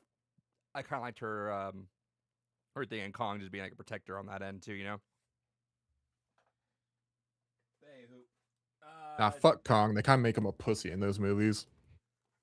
He gets his ass kicked pretty good, dude. Oh yeah. You kind of want to square up to Godzilla, but you're like, yeah, he ain't gonna touch you, dog, dude. Come on, be so for real. I respect that he tries though. Yeah, You know go what? get your little axe and do something about it. Like when he was getting his clap against Godzilla in that last one, but then Godzilla's like, all right, hold the fuck up, who the fuck are you? And then Mothra had to be out like, babe, Broke chill, his don't teeth, kill him, yeah. please. Oh man, I need to He's rewatch just this. a friend. Yeah, Still got to get around to watching the fucking TV series there. Monarch. Yeah. Yeah, same. David, what news has been happening? Hell yeah. So in the world of the Kingdom Hearts, Missing Link was a phone game that was going to basically be the bridge to Kingdom Hearts 3 and Kingdom Hearts 4. That game got axed, and a lot of people that had their hands on the beta builds are starting to leak a lot of information from it. It's interesting to see what's coming out because it's basically just been confirming a lot of theories of what people have been kind of saying about Xehanort, which is the wildest thing. I'm honestly kind of fascinated to see how this game would have actually been, just because one of the bits that have been revealed from it is like the secret ending from it, from beating the mobile game on fucking Proud Mode. To which it's like, what the fuck do you mean that the Kingdom Hearts mobile game had a fucking Proud Mode difficulty, and because of that, a secret ending in it? The fuck kind of games is this supposed to be? But there's a lot being held back. Basically, a lot of the community that did get their hands on it are basically like, we're holding out hopes that like something gets announced at D23, and if it doesn't, then we'll just release everything that we have. But for right now, they're just kind of slowly dripping some interesting little tidbits here and there. But the running explanation is that if nothing gets announced at D3, then they'll just go ahead and flood it, because it's kind of what they did with some of the stuff in the Kingdom Hearts 2.8 prologue there. That's one of the discs that's part of the collection there. That one has elements of other canceled mobile phone games from Kingdom Hearts that they kind of rolled into its own little thing. So that's what they're kind of hoping for, is that they might announce that they'll do something similar with Missing Link, where it's like, okay, we've canceled the game, but we're still going to turn it into like a little prequel game with the release of Kingdom Hearts 4 or some shit like that. But yeah, no, been fascinating to see what is going on with that. Other than that, Adrian, you posted in the chat that there's murmurs that Microsoft may have done a complete about face, and we may actually get a disk drive in Helix. So, yeah, I saw that potato grain of salt, but I think Sony did also post out something recently which shows how low their physical numbers have been. Which, again, I get it, but it's not the point. It also doesn't tell the whole story. Yeah, all their consoles don't come with a fucking disc drive anymore, right? You have to buy it separately. Buzz. Also, this year is the first year in like 7 years, not 7 years, in 5 years it was, that physical sales are going up for games. Coincidentally, what came out this past year that would have caused physical games to start going up in the sales? Switch 2. Everyone's buying physical on Switch 2. Yeah, because wasn't that a people- big thing that they had, that their digital sales were down on the Switch 2 marketplace or some shit? Yeah, basically it's about a 50-50 split between physical Switch sales and digital Switch sales. Yeah, so, I mean, is it very likely that Microsoft's going to just stick with the digital only? Yeah, but I did point out, and David, you kind of said the fair point on that, was that there's a weird Microsoft we have right now, that Microsoft is willing to be like, hey, and they have to know, right? They're not completely in the dark, like, oh, let's make up for it. So they know they're going to lose out on a lot of money by not putting Gears on PlayStation, obviously. But it's a Microsoft that's very much like, let's just try something. And again, I've said this before, but like, this is a very much an easy way for such an easy PR move. And I think this is really the only way to swing some people over at this point, right? Because no one's gonna swing over. There's really no wiggle room for anyone to really switch over at this point. Like I don't think the exclusive games really matter as much just because of how long they fucking take to make at this point. You know, like Yeah. I'm gonna buy a PS6, but for Wolverine 2, which is gonna be out 4 years after the console comes out. Now, granted, consoles get more expensive this time from now, so is what it is. But um, it's not really as back and forth as it used to be. But I think this is definitely a way that you might swing over someone from one side to the other. Like maybe. Because the other reason I say that it's still not the full story, because there's a lot of decisions that were made this gen that were just off-putting from a consumer standpoint. We stopped seeing a lot of games get discounted in price over time. Sony still technically sells Demon Souls, a launch title for the fucking PS5, at the full retail Yeah. 70. Yeah, you can find it here and there for lower, but the MSRP of it is still 70. This is also the first gen since it was introduced that we haven't had a budget re-release line for games. Even though the PS4 only had like a few greatest hits here and there, we didn't get a greatest hits PS5. We didn't get a greatest hits fucking Xbox, or platinum hits on the Xbox rather. Or Nintendo. Or Nintendo. But then again, Nintendo only really did that on GameCube? Yeah, on Wii. Did they do it on Wii as well? I thought it was only GameCube. They had it on Wii. I'll pull you up a screenshot while you keep talking. All right. But yeah, so this is the first gen where no one did the, hey, here's your $20 entry re-release. So they were desperate just to try to keep as high level of profit margin as possible. Yeah, and especially when now Grand Theft Auto is like, all right, we're going to be an $80 game. They're going to be the first to open that floodgate. Actually, no, they weren't the first, because Ubisoft originally was going to try to be the first with their quadruple A release. They originally wanted to try to do the 80, and people said, fuck you. People are a little bit more forgiving for Grand Theft Auto doing the $80 release, apparently, though. Well, have you seen also, I guess supposedly the $100 version has more pre-orders than the base version? I mean, fair enough. Which makes sense because I'm going to do that one. Like, well, it makes sense because like there's so much locked behind that version. Too. Yeah, which is stupid. in itself scummy. Yeah. Um, But I mean, that's the thing. Like, this has been the greediest gen that we've had, and it's just one of those things where it's like, yeah. No. Oh, okay. They did. They do had the it. They Nintendo kept it Switch up for a Wii little and while. Wii U. Yeah. Yeah, Switch was the first time they'd Gotcha. never done that, which tracks for everything else. That's fair. But yeah, so it's one of those things though that they're not telling the whole story by saying, oh, well, all these physical sales are down. Yeah, because you got rid of all the avenues that had people interested in doing that. Yep. Mm-hmm. 100%. When you're so focused on just having the most maximized profit line possible, yeah, of course you're going to go ahead and not have a lot to show for it. It's your own fucking fault. I still do think that just in general by nature, just by judging from movies and music, right, that digital is definitely going to be just growing and be the main thing. But I still just I've made this argument, like I've seen this coming from a mile away, but never saw it be full stop. Never thought it'd be full stop. I thought it'd always be like a boutique thing.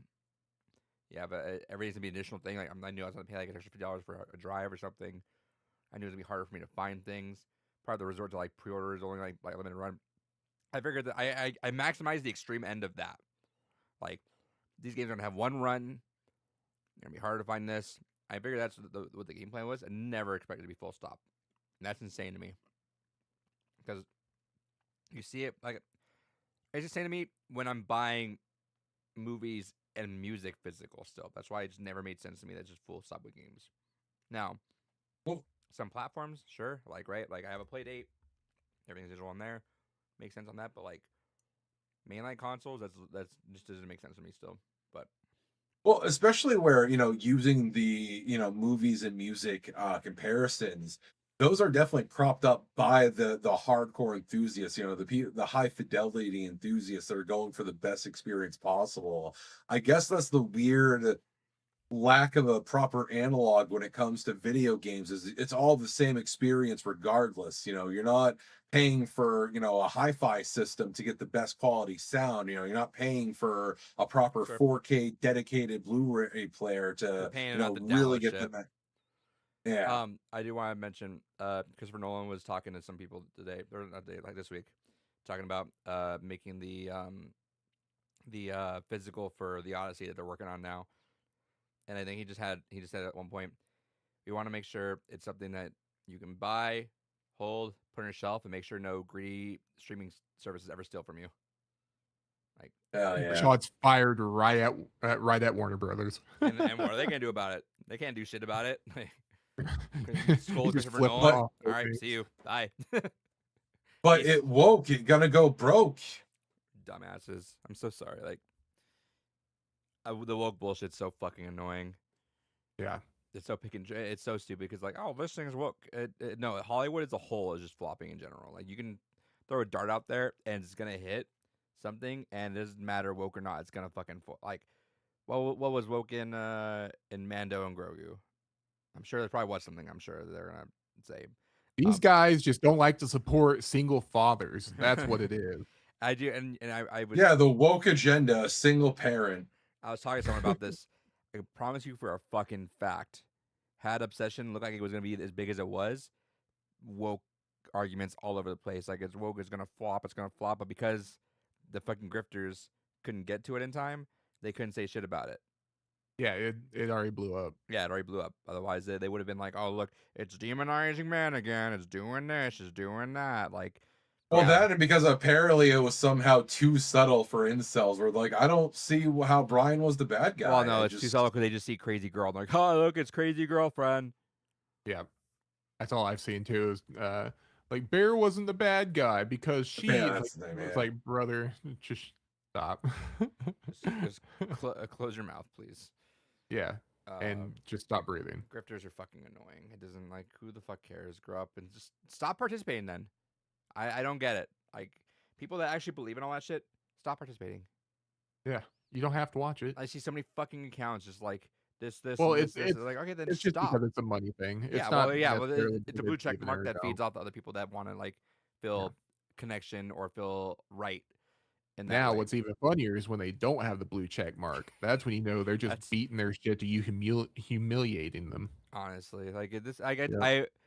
if you're being an idiot and you have a blue check mark, I kind of understand that you're Yeah. broke and trying to make your money You're back on how playing the much you spent. game.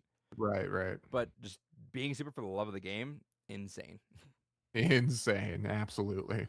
I don't get it. Like, at some point, like, just put your money where your mouth is. Shut the fuck up and move on. if you think everything in music, movies, if you think anything in entertainment just sucks because everything's woke, then stop participating, stop talking about it, move fuck on. Then get, you know what? Like, you'll get your way.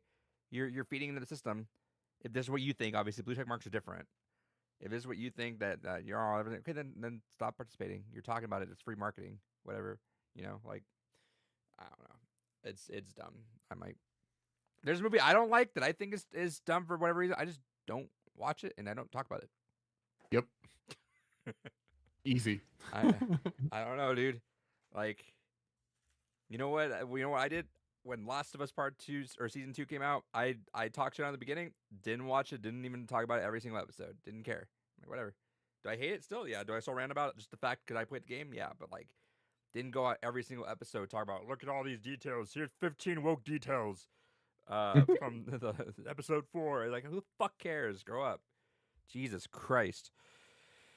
But yeah, no, I don't know where I got off on that with that. Xbox is making a disk drive. Watch. Bet on it. Yeah, Believe I mean, it. Yeah, go fucking make a bet on Fauci. again, they've had the patent for a little bit now of digitizing physical discs. So I'm still not convinced that they'll actually have a proper disk drive in it. I think it'll still be something where they give you some The other option. external means to do Which it. is fine. Yeah. That's fine with me. Imagine Xbox allows you to rip and create your own ISOs. Just on imagine. the Well, again, hardware. it's getting to the point where there's the original idea that was kind of being leaked from it is it was literally just running Windows under the hood. It really was basically just here's a pre-built box of a computer that is just highly specialized for console gaming. Enjoy. So it's kind of one of those things where I'm curious if along the way they decided that that may even been part of the problem where it's like, oh, Steam Machine released and yeah, it's doing well, but in this era now of like we can't get any parts for fucking anything, maybe we lean less into it being a fucking computer because then there's going to be potentially people trying to buy it for that capability for modding, or 'cause that could be the other thing too. They could have realized along the way that, oh shit, this can get opened up real fucking quick because Windows not exactly the most secure platform. I don't know. I'd like to be a fly on the wall in all this because there's so many fascinating things going on with it. But also on that note, shout outs to fucking Mac OS. The next big Mac OS update will be officially killing off the DVD driver support. So Hell hopefully yeah. no one is using DVDs on their Macs anymore. I know a few buddies of mine are really pissed to see that go because they use Macs for their fucking DVD ripping rigs. So Hey, we didn't mention the Doomsday trailer. yeah, we were saving that for last. That was gonna be the last Okay. thing. Okay, Come got on, you. dude. Yeah. Doomsday. Yeah, well, let me check if there's anything else worth talking about. Actually, now that you mentioned that, though, I don't think there was a fuck ton It's been a pretty going quiet on week. here. Yeah. Well, yeah, because Sony is still refusing to acknowledge anything. Just wish the problem away. Plug your ears for a little bit. Oh. Baseball player suffered a ruptured testicle. Oh I God. hate to see it. That just reminds me of Blitz, Blitz the League when it just zooms in. I fucking love that game. Go back to the sideline and fucking inject him. Here, Kels, I'm gonna send this to you. Yeah. Oh, the Kratos actor has to be recast. Yeah, that's fucking insane too, dude. They filmed like what 4 episodes of it so far, and they had to replace it. And Yeah, they had to do it all over again. Yeah, Which I mean, like, it makes sense because it's a brand new series. I'm sure you want to keep going. So having a big like the major recast that middle of the way is rough, but like, damn, dude. I mean, that- it's kind of that one of those things where I feel sucks. like how much work you're already having to redo. You may as well just wait for him to fucking get back to it. They need a hit. It's one of those things that I think, based on the injury that he has, in wrestling at least, we see people come back from that, 6-7 months or so down the road. I feel like it would take you 6-7 months just to find a new actor, get them up to speed, get them in shape for it, refilm all those scenes, and then re-edit everything. Yeah. I don't know. That's crazy though. Just to go back for a second, Kels, you see that? Yeah, no, that show's Uh, crazy. He would never survive Danger Aaron's life though, I want to see Danger Aaron recreate that. and he just walked away fine. Yeah, no. Kratos. I mean, I get it, but also that's insane. Yeah, no, it's been kind of a slow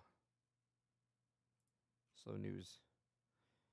Yeah, so I guess then let's we got 2 big trailers between today and yesterday. Which one do we want to start with first? What was the other one? Spider-Man. I haven't watched Spider-Man trailers. I watched maybe I think the first one. That's it. And I've stopped watching it. Dude. Unbelievable. I don't trust. Out of trailer 1, if I'm already watched it to begin with, like you know my thing on trailers. Out of trailer 1, I don't watch. I was watching, I think the normies talk about it, and they actually had a good point saying they always skip trailer 2. They watch trailer 1, they might watch trailer 3, but trailer 2 they feel like has historically been the one they just tell or show everything in. I can see that. Yeah, I'm like, you know what, that makes perfect sense actually, because trailer 3 is usually kind of like a redo of kind of like most of the first one with the added like watch now or whatever. Uh, yeah, trailer 2 just shows a bunch of shit that I agree. I don't want to get spoiled by. Um, so if are you guys talking about you guys want to talk about the Spider-Man trailer then? Yeah. Yeah, I'm down with that. Do that. I'm gonna run to the living room real quick. Message me when you're good. All right. Yeah. So I think it like didn't necessarily show like any spoilers or anything like that. Whatever Adrian's, I guess it kind of does if you haven't been plugged in at all. Because spoiler alert, Hulk's in it. Spoiler alert, Yeah. Punisher's in it. So I mean, you see those two, Which we saw Punisher in the first trailer, anyways. right? But the whole thing is it's about the build up because it kind of shows Exactly. like Peter and his relationship with Ned and MJ build up to the last film to where he tells him like, "Hey, I'll come find you." And now it shows like how this movie's like the emotional toll of how do I approach these people that don't know me but do know me. I think that's really interesting dynamic. They're giving Peter a lot to chew on, right? They're giving him a lot of like Yes. emotional stuff to go through. I mean, every Spider-Man film era is defined by what angst he has to deal with, and Right. this is the first like huge angst that he isn't able to just repair or isn't able to just be distracted by. Because even like with the whole loss of Tony Stark, that was kind of rolled into all the Avenger shit that was going on at the same time, so there wasn't even really a lot to process there. It Yeah, was that like, was all just right, like the second movie. He's kind of got rushed through like his emotions there. yeah. So it's kind of one of those things that this feels like the first one where a lot of it really is going to be focused on him just fucking processing. Of course, now unfortunately it's going to be the last Marvel thing until Doomsday, I think. So I don't think there's any Yeah, Marvel shows coming out in between, right? I don't think so either. No, no. Well, technically, X-Men '97 is concurrently going on, but But that's not like MCU right. necessarily. Yeah. Um, because I couldn't remember if Vision was coming out in between or not, but I don't think so. Good question. I don't think so though. Um, because that's kind of the key thing at this point is that yeah, some of it is going to be eaten up inevitably by the tie-in. Plus, I imagine we have to have something about what was also going on during Thunderbolts. In Spider-Man, Yeah, yeah, probably they'll probably like mention it. it would be weird to have something huge happen in New York and not at least have Pete kind of talk about it a little bit. I told you, why didn't the X-Men stop 9/11? I mean, at least Doom had the excuse that he was already on the ground and he Right. cried. Spider-Man probably wasn't born yet, so X-Men, that one's on you, pals. That one was on yous. But Yeah, yeah, you know no, what? Eternals, why didn't you guys stop it? son of a bitch. Selma Hayek, I knew something was up with that bitch. Uh, but yeah, no, I'm super stoked. I'm very excited for this movie. I think it's gonna be really cool. I really like how there's a whole new emphasis and focus on him being in costume and being Spider-Man. Yes. We're getting to see him move, act, getting to see him swing, getting to see him do Spider-Man shit, and that's always cool. Yeah, and as much as I did like a lot of the Iron Spider stuff, just because I never thought we would actually get Iron Spider in Right. MCU, it's been nice to just have like a traditional suit Spider-Man again. Sure. Yeah, absolutely. And we've already gotten teases of him getting the kind of web evolution to where he's kind of getting some man spider elements going on. Yeah, organic Um, webbing. They're bringing it. yeah, and also a lot of like the extra durability he's had before, because like this trailer had him just outright fucking elbowing through goddamn stun rods and shit, and Right. just no selling it. It's like, oh, he's getting that super durability now as well. And just taking Hulk head on. Spoiler. Yeah. And just Hulk, no Banner. I really hope they do that storyline where Hulk remembers who Spider-Man is. That'd be a really cool moment to get.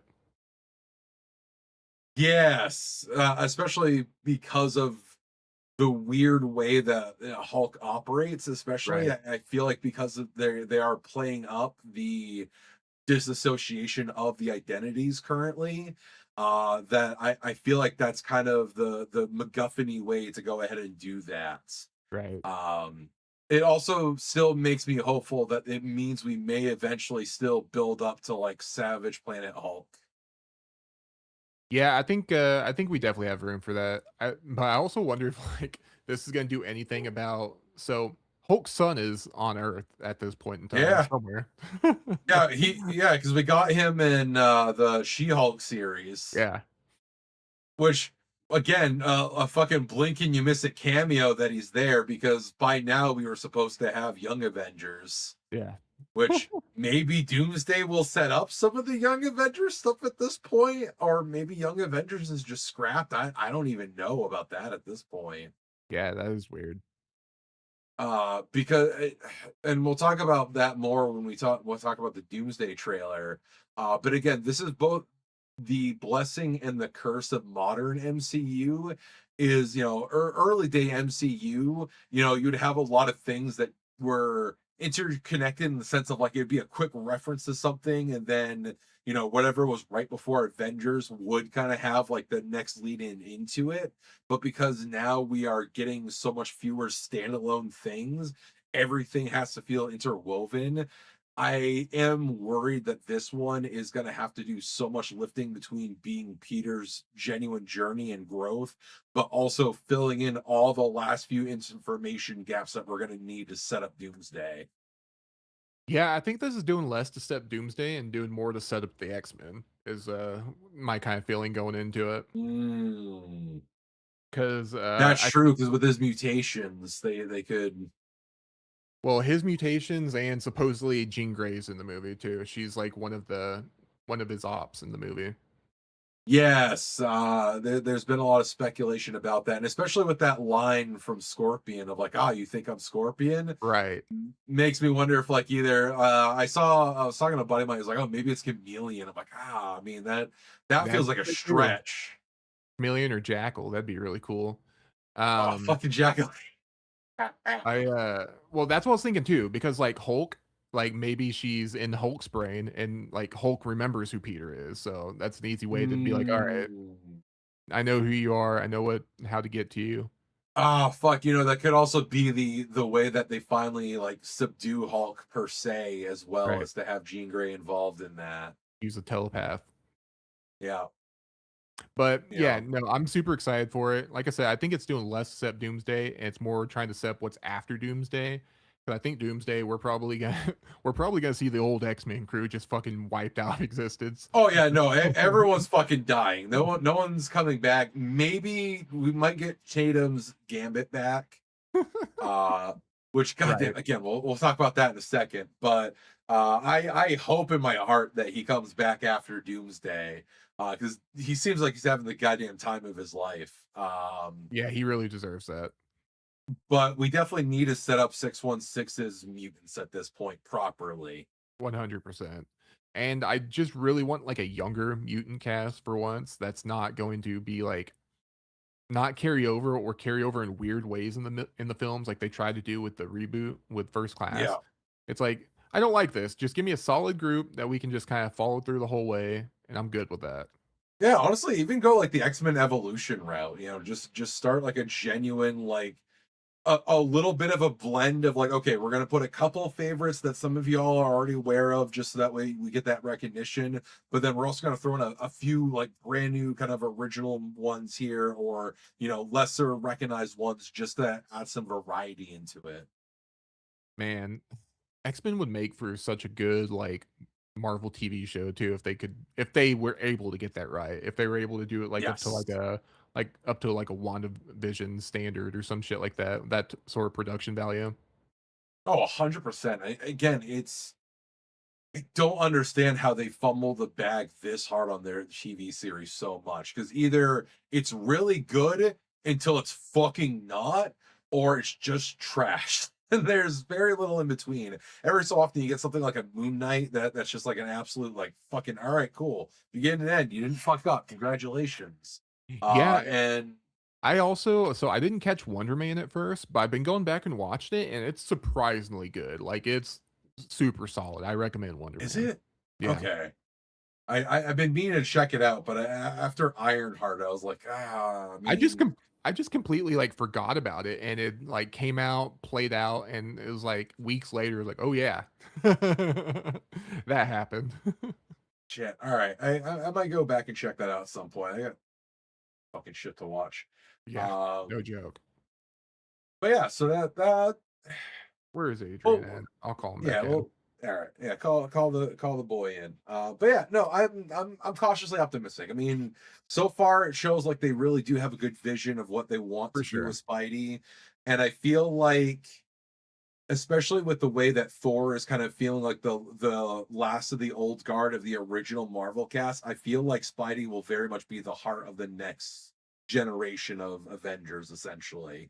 That'd be really cool to see. I'm also just super hopeful for. So this is the kickoff of his Spidey's new arc, and it's a new director, and I feel like he has a really good eye for it, just from what we've seen so far. I'm just super Yes. excited to see Spider-Man get down with a director that's like super like physical, like hand-to-hand combat like oriented, and he has that the kung fu background, and Yeah. that's something I've been dying to see more of Spider-Man. Oh, 100%. I don't need any CGI like full character removal with a CGI stunt double or whatever. Like, no, just give me fucking Spider-Man on wires. That's what I need. Yep. That's exactly what I need. Where is this guy? And that brings me to just like, where the fuck is Shang-Chi 2? I want this dude to do get the sequel off the ground, because fuck, seeing Shang-Chi Yeah, and we were supposed to have that by now. Then that got right. canned, wasn't it? Yeah, it got canned. This guy got moved around on projects. Daniel Day Creighton. I think he was supposed to do like one of the new Avengers movies too, like Kang Dynasty or something at one point. Yeah. Oh shit, we lost our boy. No, where'd he go? Hey, yo, Adrian. Looking for my plug right now because. Oh, there's your plug. Plug it in. Yes, All right, yeah, because for this year we've had Punisher: One Last Kill, Spider Noir, Oh, Brand New man. Day is next.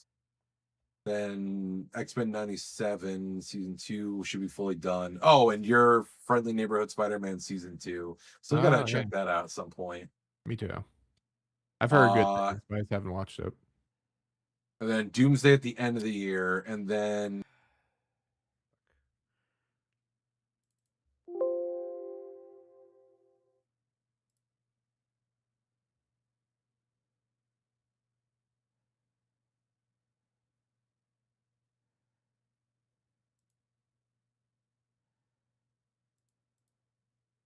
take place after the events of WandaVision and Agatha All Along, as the White Vision. Oh wow! Explores his new purpose in life. Let's see. Nova. James Spader is set to replace his role as Ultron. Interesting. That's That crazy. is very interesting. That's crazy how it took this long from WandaVision to this to get this shit going again. For how much output that they've had for all this the MCU stuff, it's crazy how much they've just slacked in like. Well, they've like slammed the brakes on it, because we're yapping about that, how there's been like a huge Yeah. gap between like actual like shows.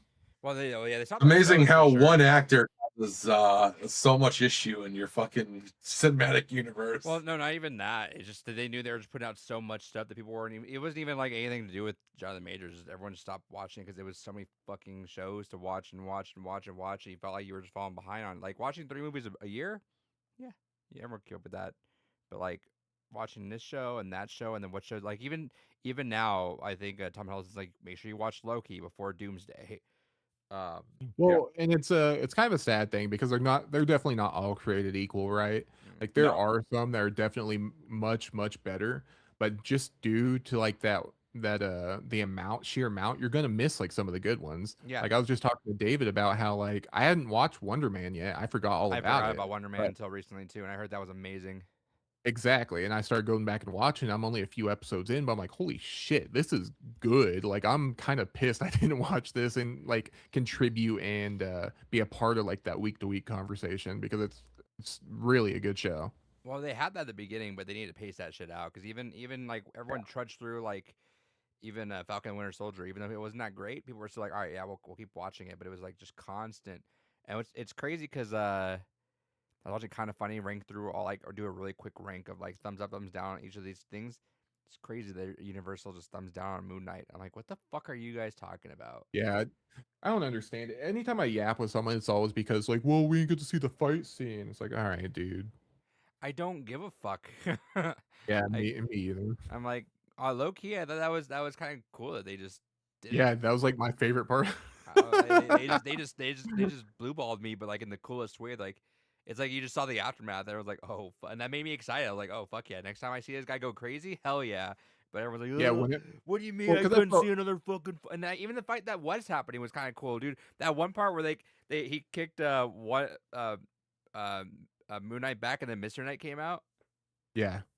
Well, I think that's also a cool opportunity for like later because the whole reason you don't see the fight is because you're in his shoes the whole time. So Yeah. whenever he blacks out, you don't get to see what But imagine you happened. see a movie with But someone else and they just see that shit. exactly, like he's partnered up with someone and they see him black The out and go into the Moon Knight mode. Yeah.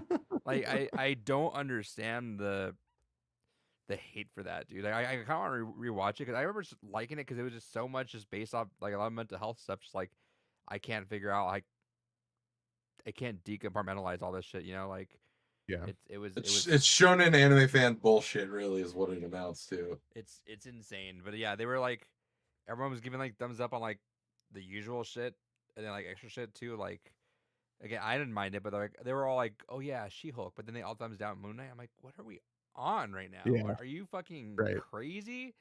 Like, Like I like She-Hulk, but in no Yeah, way is it better than I Moon can Knight. promise you right no, now, absolutely not. I would be so much more hyped for Doomsday if I knew Moon Knight was coming back in. Oh, 100%. Like, you can't even fathom how much more I'd be into that, dude. Honestly, And like like, it kind of blows my mind too. It kind of goes back to the whole Blade situation, right? Like you have these Yeah. big actors that are willing to work with you and do their thing, like donate their time for like a TV show like this, and like you just don't capitalize on that. Like what's going on? yeah. Well then now, but it's unfortunate now because Oscar Isaac is super anti-Disney, even more than he was before. And it's like now they're gonna Perfect. have to deal with that shit. But I'm like, dude, Moon Knight was so fucking good. I mean, at least there's like Moon Knight has been like different people just do the Khonshu presenting the avatar to different people, but He it's was still not the so same. good, dude. He was Yeah. so fuck. Oh, dude, it was so like that shot of just that tilted shot where you see Khonshu just fighting in the back. Giant kaiju The fight. kaiju fight along with this, he goes crazy, and you just pause, you look around, everything's fucking dead. Everyone's fucking dead, and everyone's like, "What the fuck did you just do?" I'm like, "Hell yeah, dude, that's sick as hell." Because everything else is standard slop fight scene at the end, right? That was an issue that every MCU thing has. It's always like Right. episode one's good, like 3 episodes of like essentially filler, but not really filler, but like it just extended movie plot, and then fight at the end. And it's like, cool. What if we didn't do the fight? What if we just kind of like bounced around it? Like, hell yeah, that's something different. But whatever. I did want to shout out this too. Speaking of, I forgot we got this at box lunch. Thought this was cute. That's pretty cool. Yeah, can figure this what to put in there.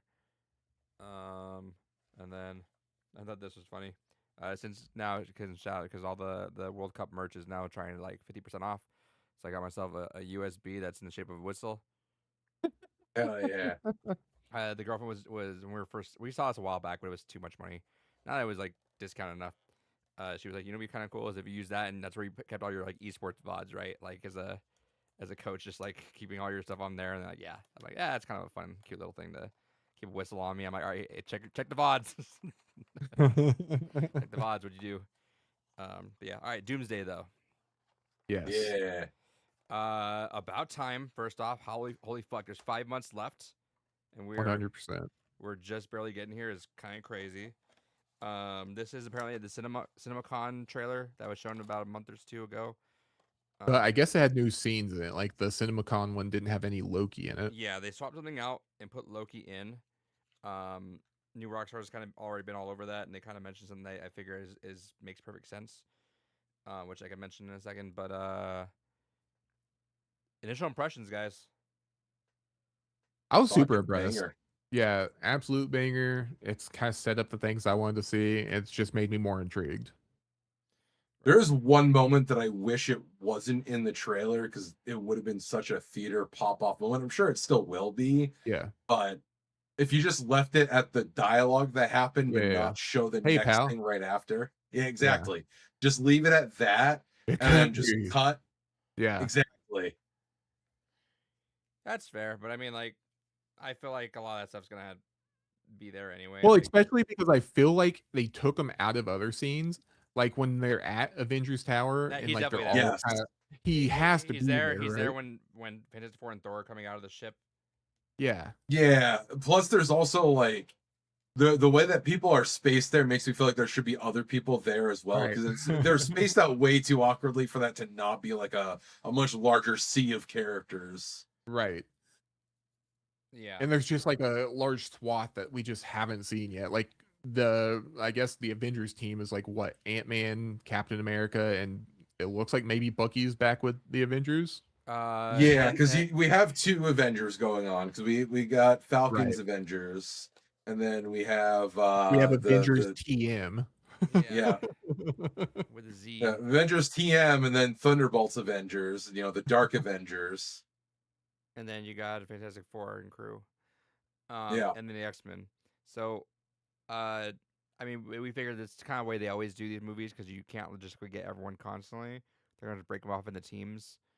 So it looks like there's going to be a fight in what's Namor's place called again? Helicon. Atlantis? Yeah, Telecom. Oh yeah, Telecom. There'll be a fight there. Come on. There's gonna be You a don't know fight. the Hispanic superheroes fucking little paradise? I know. No, my brain went to Aquaman like a dumb. You mean Lobo? Yeah. Right. Uh, Space Hispanic. So we have that. We have a fight in X Mansion. And I thought what's the other one I'm thinking of? And then Thor It's just good kind to of going see off. Shang. Plus some kind of fight in Wakanda, it looked like as well. I Yeah, think Thor that's tries gonna to lead undo to the Telecon one. And yeah, no. So Shang-Chi, it's cool. We remembered him. It's been a lot of years. Yeah. Yeah, that's what me and David were talking about. Like, what the fuck? Why has he not had like another movie or anything That's what I'm happen since? saying. Yeah, then? we went from there being a hint of him being involved in the Avengers next up and losing his second film to now he's just suddenly kind of here. They better be thankful that he won't age because Jesus Christ. I know. God damn. No, so that's gonna be super cool seeing Channing Tatum come back. I know they're gonna tone him down. Yes. That's kind of how it is with Deadpool stuff versus that. They're gonna tone him down and he'll be there. Apparently, it feels like Thor is kind of the de facto leader right now. Currently, I'm curious as to where Yeah. they get from the Doom fight to Thor being like rallying everyone up because it feels a little bit retreading the Thanos thing again with Thor. Thor being the one to meet the big guy, gets his ass kicked, come back down, warn everyone. I hope they're not retreading things exactly. I think that's misleading. I don't think Yeah. Thor's speech even was about Doom. No. It's probably about the incursion going on. Yeah. Which you could see the entire time. You see that behind them there's 3 worlds.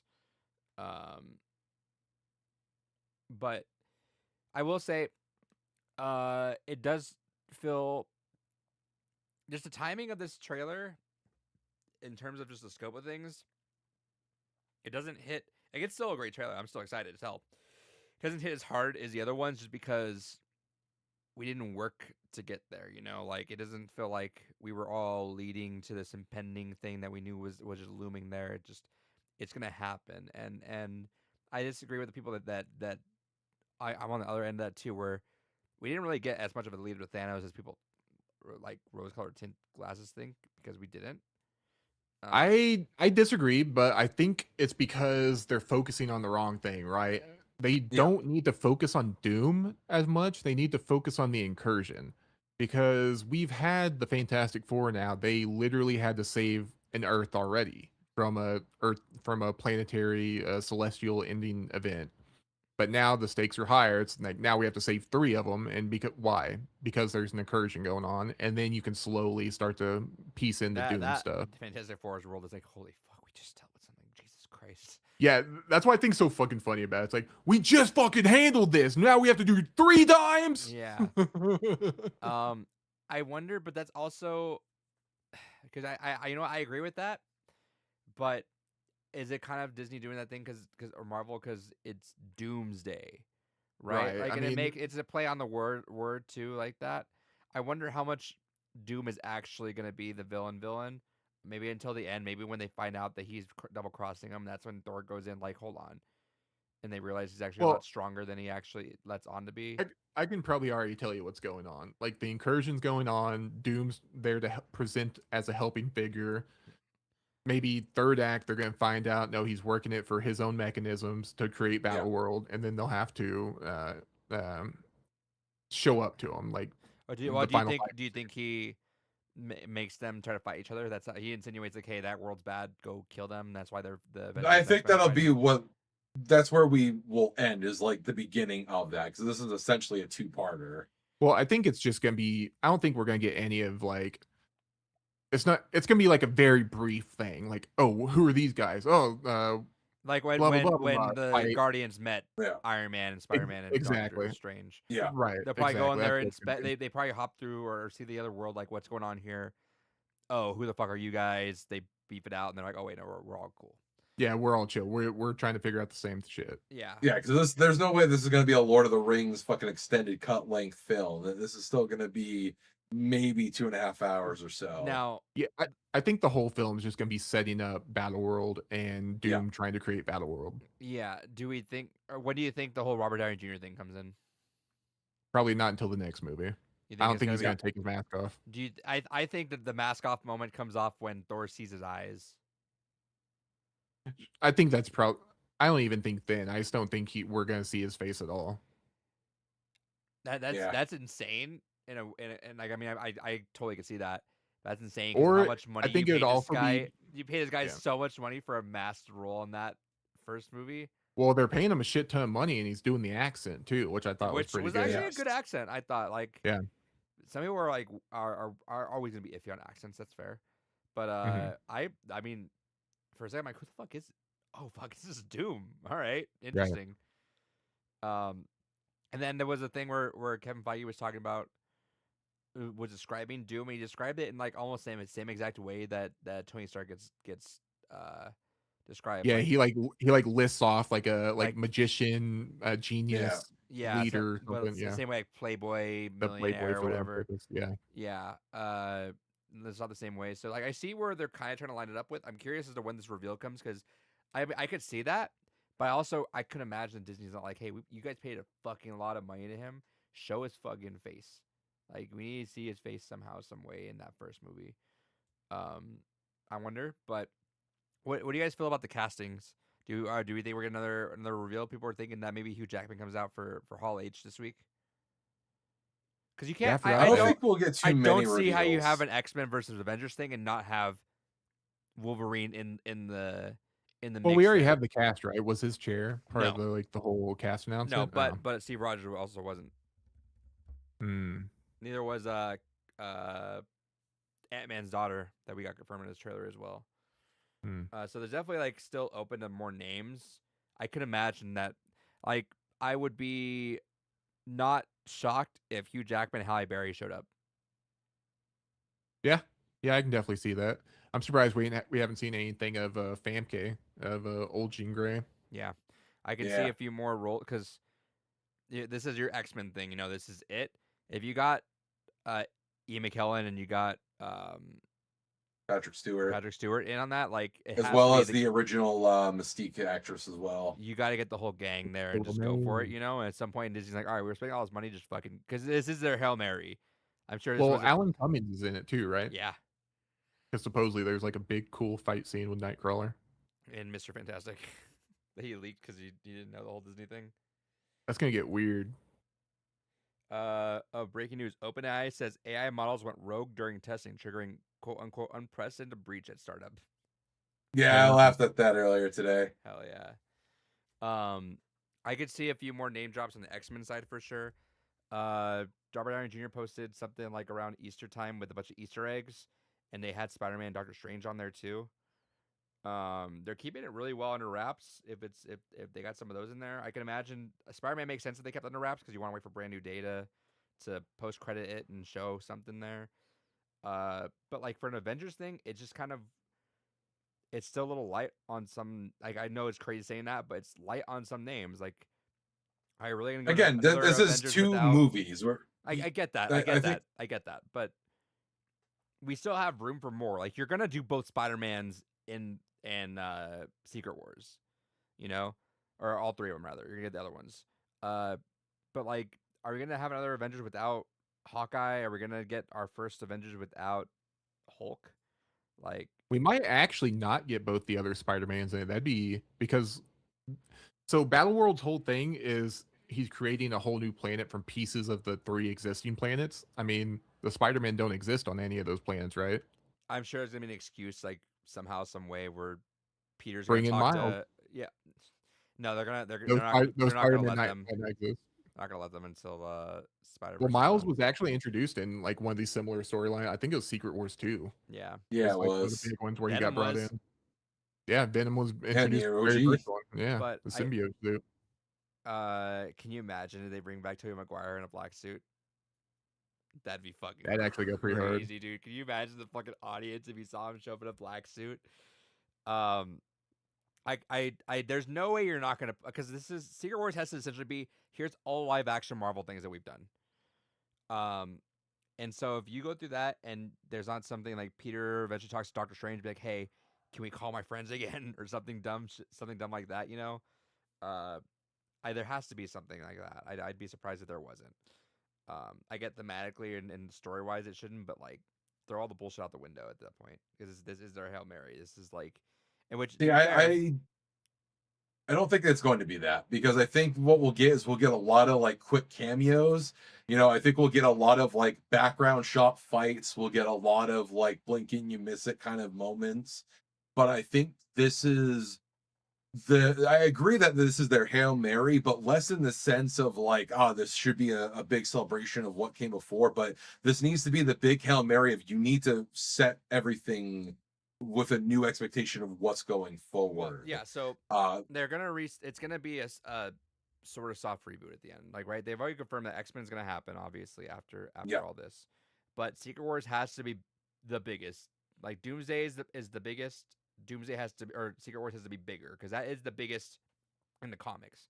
Like even when we're getting Endgame, like even the Russo were like this Secret Wars is the one we want to do because that's like the cap, you know, that's like everything way up here.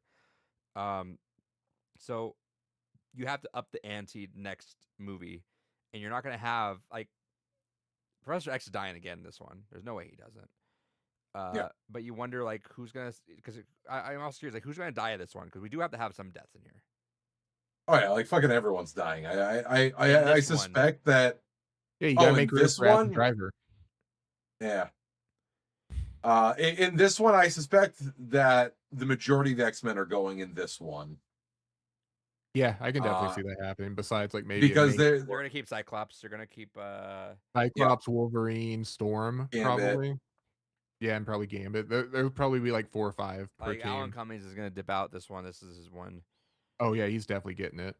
Honestly, I foresee a lot of the Avengers, or at least a couple of the Avengers, probably going here because I think that's going to be one of the things that with Secret Wars, with the next one, they'll kind of have an actual unified team, and I think part of what will create that new unified team is killing off some of the old guard here. Well, Bucky's gone. Here we saw Bucky and Cap. This has to be their gone, and I think what they're going to try to do is they're going to really try their best to like better reset Sam Wilson as a Captain America. Like they're going to try to have a much more clean passing of the torch there, because like that's where like a lot of this timey-wimey stuff gets like really kind of cool because a lot of time passes between the point where Cap gives him the shield and we don't know about it, right? Because there's a very clear moment where he gives him the shield. It's like, no, you deserve it. So we might have seen that moment, but I feel like Doomsday gives us a lot more time to contextualize it, right? Like Yeah. a Yeah. lot more shit can happen for Cap to be like, yeah, this is the guy. Like because I'm sure he like, is the one where like, I know you're the guy because he was even if you recontextualize the end of Endgame, like even he had that, he had that like moment of like trying to like bring it that Falcon Winter Soldier was all about that. Cap 4, I forgot already a lot about it, but I know there was some parts of that too. But Vibranium yeah, or the other uh, one. Adamantium. Adamantium. Yeah. Adamantium, yeah. Like the Wolverine one. Yeah. There's gonna be a really strong moment between Cap and Sam Wilson here, though, that really has to like put the dagger home of like this is your Cap, and it has to be like some Steve Rogers ass like pep talk with them, like like I pass you the shield for whatever, that's what's gonna. Or what if that's not Steve? What if that's actually Captain Hydra? People were saying that I Mm. don't know if I would like that for that to be a Secret Wars thing somehow, some way. I don't want that to be Why if this just leads into Secret Also, Wars? now. What People if were we saying, just get rid of all of them and we just get America Chavez instead? now people were saying because like it's ominous the way the title drops right after you see Steve. There's like red blinking lights around Thor when you see him. But I do think this is still because when they show the TVA thing from Loki, the hand has a ring on it. So people are thinking that was Loki's talking to Cap, like proving himself. That's probably what happens, right? Because Cap's lost in the timeline. They need him out of Yeah. the timeline to get back to the current sacred timeline. And what better way than Loki of all people to be like, hey, right? this is Yeah, it. because And he's the then one holding it all together, literally. right? And he's gonna be like, and he knows him, right? And he's like, hey, this is, and he'll show the TVA badge. Don't beat my ass. Don't beat my ass. Yeah, I'm he, cool. he's ready. He's like, oh, I oughta. But that's probably how it's gonna be. I'm good now. I promise. I had an adventure. But that's why, and I haven't watched Loki season 2 yet. But people were all surprised. It's so But good. people, I'll watch Yeah, it. it's I'll good. watch it. But people were surprised that he's in this TVA outfit because he's not gonna show Yes. up. He's not gonna show up as Loki. He's gonna say, hey, here's who I am now. Here's my badge. Here's my card. But he's gonna try to talk him into that, and then I don't know how they get from him to the Fantastic Four ship. And that could be a quick Loki, just like, hey, come with me. Hey, hang out with these guys. You'll figure it out. I mean, Loki at least has the explanation of, again, because they can just tube through wherever and whenever they want. And I suspect that's how they'll get a lot of it going forward. Again, I could even see the TVA being like the base of operations for a lot of the film. Again, it's so funny how they're just kind of retreading some stuff with Thor. It's like, oh, here comes Thor with this wacky group that came from space. Hey guys, here I am again with this group I found here. They're gonna help us out. They're gonna hang out with us and figure this shit out. Right? Cool. But it this time it feels final, because especially with the way that this trailer is paced and with the framing of it only really being through Thor's eyes for the most part, you kind of get the feeling that this is going to be the old guard passing the torch, and that this is going to be the last time they all ride like this, and they're going to have to set up what the new Avengers actually look like going forward. Yeah, well, I think that's the other part of this whole thing. It's literally the Secret, or well, Doomsday and mostly Secret Wars is going to be about how to like nurture the new Marvel audience, or the Marvel audience here, to be like, hey, this is what phase is whatever going to be after this. Here's your new group. Here's new people. It's got, because Endgame kind of did that, but didn't really do it. Marvel trusted the audience to be like, all right, cool, we're good with that, but it wasn't that way because it's so much new shit was flying left and right. But this is gonna be like really integrating Shang-Chi into the group, right? This is gonna be really integrating even Torres. I forget his first Torres, whatever, the Falcon. They're gonna like kind of, you see him in some Joaquin. Joaquin Torres in the shot. You see him there too. You're gonna kind of just like really try to feed them into this because I was gonna say, people were saying like the MCU's dead, but like obviously the trailer's doing numbers still. It's actually sold twice as many pre-sales than Deadpool Wolverine. Yeah, and that's only Infinity Vision, quote unquote. Yeah, it's only for 1,000 domestic theaters. Yeah, like, and which is like not even like the regular screens yet. They're just pre-selling out their their marketing Or gimmick screens. one there. Yeah. Yeah. Yeah, it's saying early screenings for Thursday, Friday, and Saturday are largely sold out, prompting exhibitors to look into adding additional Christmas Day and extended holiday showing. Dude, I Holiday didn't I showtimes. forgot all about the ticket sales, so I was kind of fucked. So I tried to find Thursday and they were gone right away. So I'm that's why I had to snipe that really quick. I'm like, hey, are you cool 40x? Yeah, cool. I'm just gonna snipe them. We'll figure it out later. Because yeah, you gotta get those tickets before they Oh demand. yeah, And then you know what though, I am proud to say, those 40x tickets are literally the exact seats I buy all the time too. Everything else is kind of filling up around me, but for whatever reason, it was a row right there, and those are the exact ones I always get every single time because it's like dead set. Like it's weird the way it shows in the thing. It shows like it's even left and right. Nah, right. those seats that I get are in the middle. Like they are middle. So we are gonna be flying high. Hopefully getting sprayed water. We're gonna be doing it real good. So shout. It's gonna be fun. I think you're gonna love that Oh yeah. fucking thing, dude. And you know what? Maybe I get done with Dune 1 and 2, so maybe we do Dune Part 3 and 40x as well. Oh yeah, I'm sure. we'll do June on Saturday. Let's do a different movie every day for some gimmick format. Hell yeah. Yeah. So I'm because I want to do Dune. I want to do the Doomsday, thing for sure. I just need to get on that. But Doom looks sick. I Yeah, figured no, there's like he no looks shot that they were gonna fan- mess up that. Like be so real. Yeah, well, we thought about that with the last two fucking Fantastic Four movies as well, and they fucked it. I mean, He looked like a It took them jelly 30 bean. years to get the Fantastic Four right. remember when Right. that studio thought Galactus as a cloud would be cooler than just Galactus? Oh my god. Yeah. Um, I'm excited to see some of these fights. So that's kind of the fun part about the Avengers when they first meet. It's like, Oh, yeah. who's gonna just beef it out with each other? And I like Shang-Chi and Gambit. It's a fun fight. That's Yeah, a fucking it's so fun fight, silly. dude. I'm So glad silly. Channing Tatum is getting his run in a One- actual like Avengers film, right? Because I'm sure that's a dream, right? 100%. Like what 5 years ago, he was like, that sucks, never gonna happen.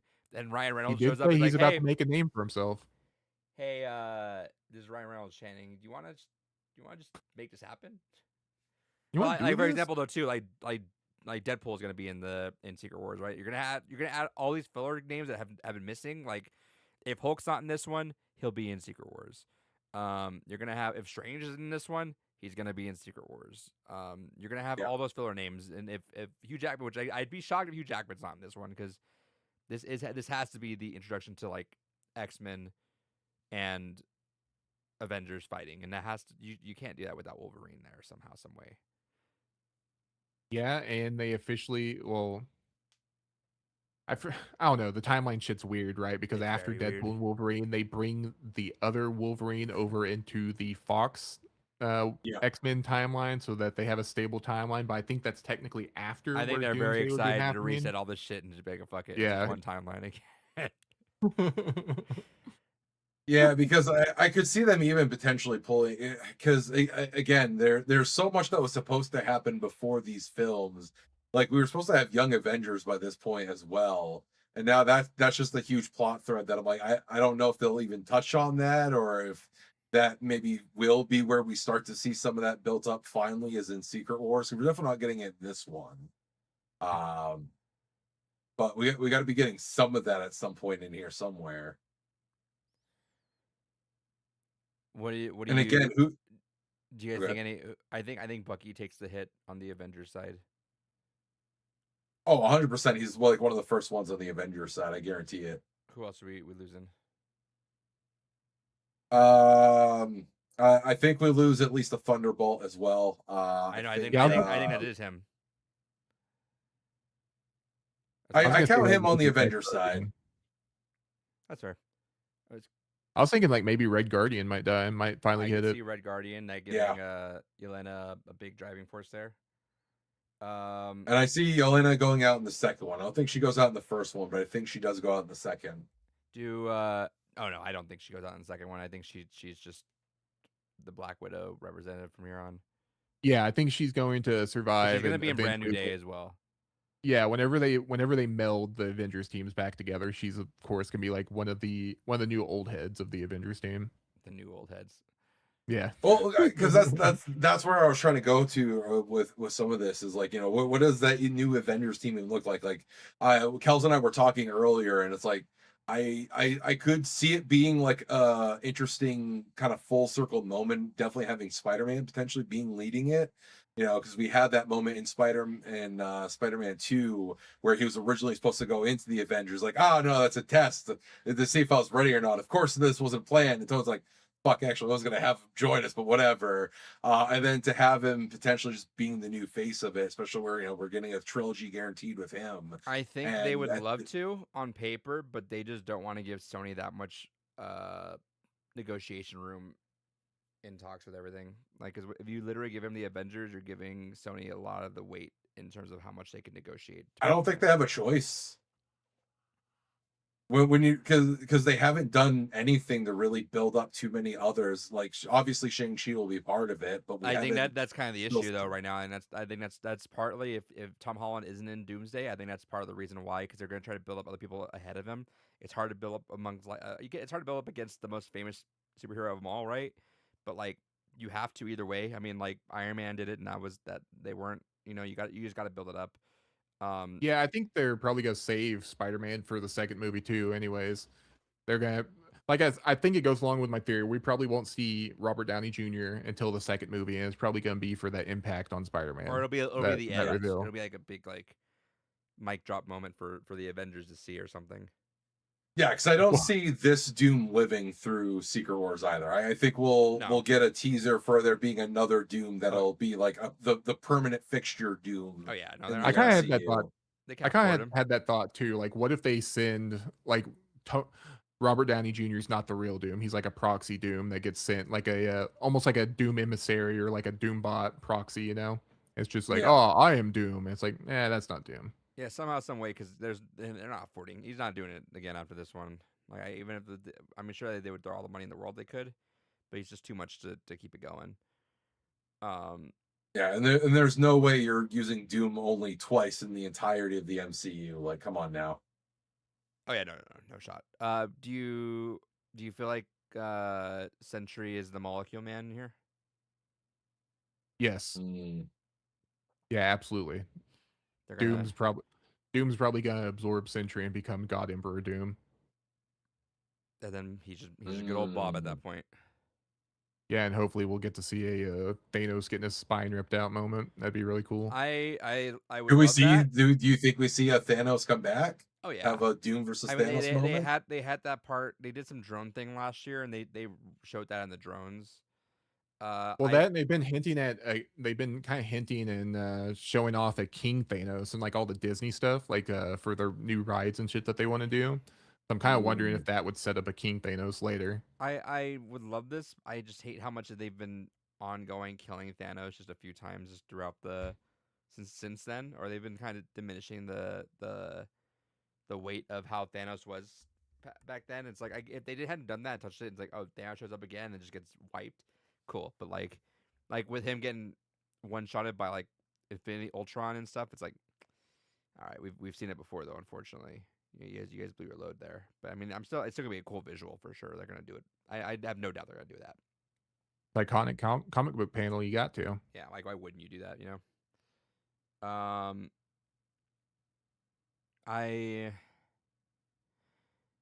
I think out of the resets, like we keep the Fantastic Four. I'd be surprised if we wiped any of them or anything. Well, because you have so much fun shit that you can do with them and Spider-Man too. Right. Like there's just so much cool interaction. Yo, there. we got Sue with Namor in the mix. Everyone's saying like, "Uh-oh." We put Reed Richards in the cut chair. Yeah, they're not even in the same scenes because it looks like Sue goes to Wakanda and it that looks happens, like right? Yeah. it and looks then- like Reed goes to the X-Men mansion. Yeah. Yeah. So, uh-oh. Oopsie. Well, at least he did send his boy with him. He's like, all right, Ben, watch her for Watch her. Hey, watch him. I I've- think Sue's the one. Sue's chill. It's Namor that's gonna I've pull seen some the bullshit. universes. Watch them, both of them. But yeah, we're gonna see some sick fights. I'm. It's kind of funny the ongoing thing of now Yelena fighting Yelena. It's always a Yelena on It just- Yelena fight now. That It just apparently, keeps happening. yeah. And it's cool. Like I've watched the trailer so many times. There's so many new things I noticed too. Like Yeah. so with Black Panther and Namor, they each have. So Black Panther now has the Talocan vibranium in her armor, and Namor has it in his like suit. Has Yeah. the Wakandan Yeah, vibranium. so like has like little hints of like emerald in their armor. Yeah, it has like the turquoise and the Yeah. Wakanda stuff. Yeah. So that's cool to see on there. What else did because I caught a couple random things too on. I'm gonna load it back up actually to see. Let's see. How fast do you think we get into the action on this? Immediately, I think they're gonna do like an Infinity War type situation because like we're almost immediately dropped in. Well, I guess we have Thor meeting up with Thanos and having his trauma with Hulk go on, but like right after that, it's like Peter on the bus, aliens are coming. Yeah. time I to think it's fight. like 10 minutes tops. You know, you got to set the Right. scene of like where everyone is physically.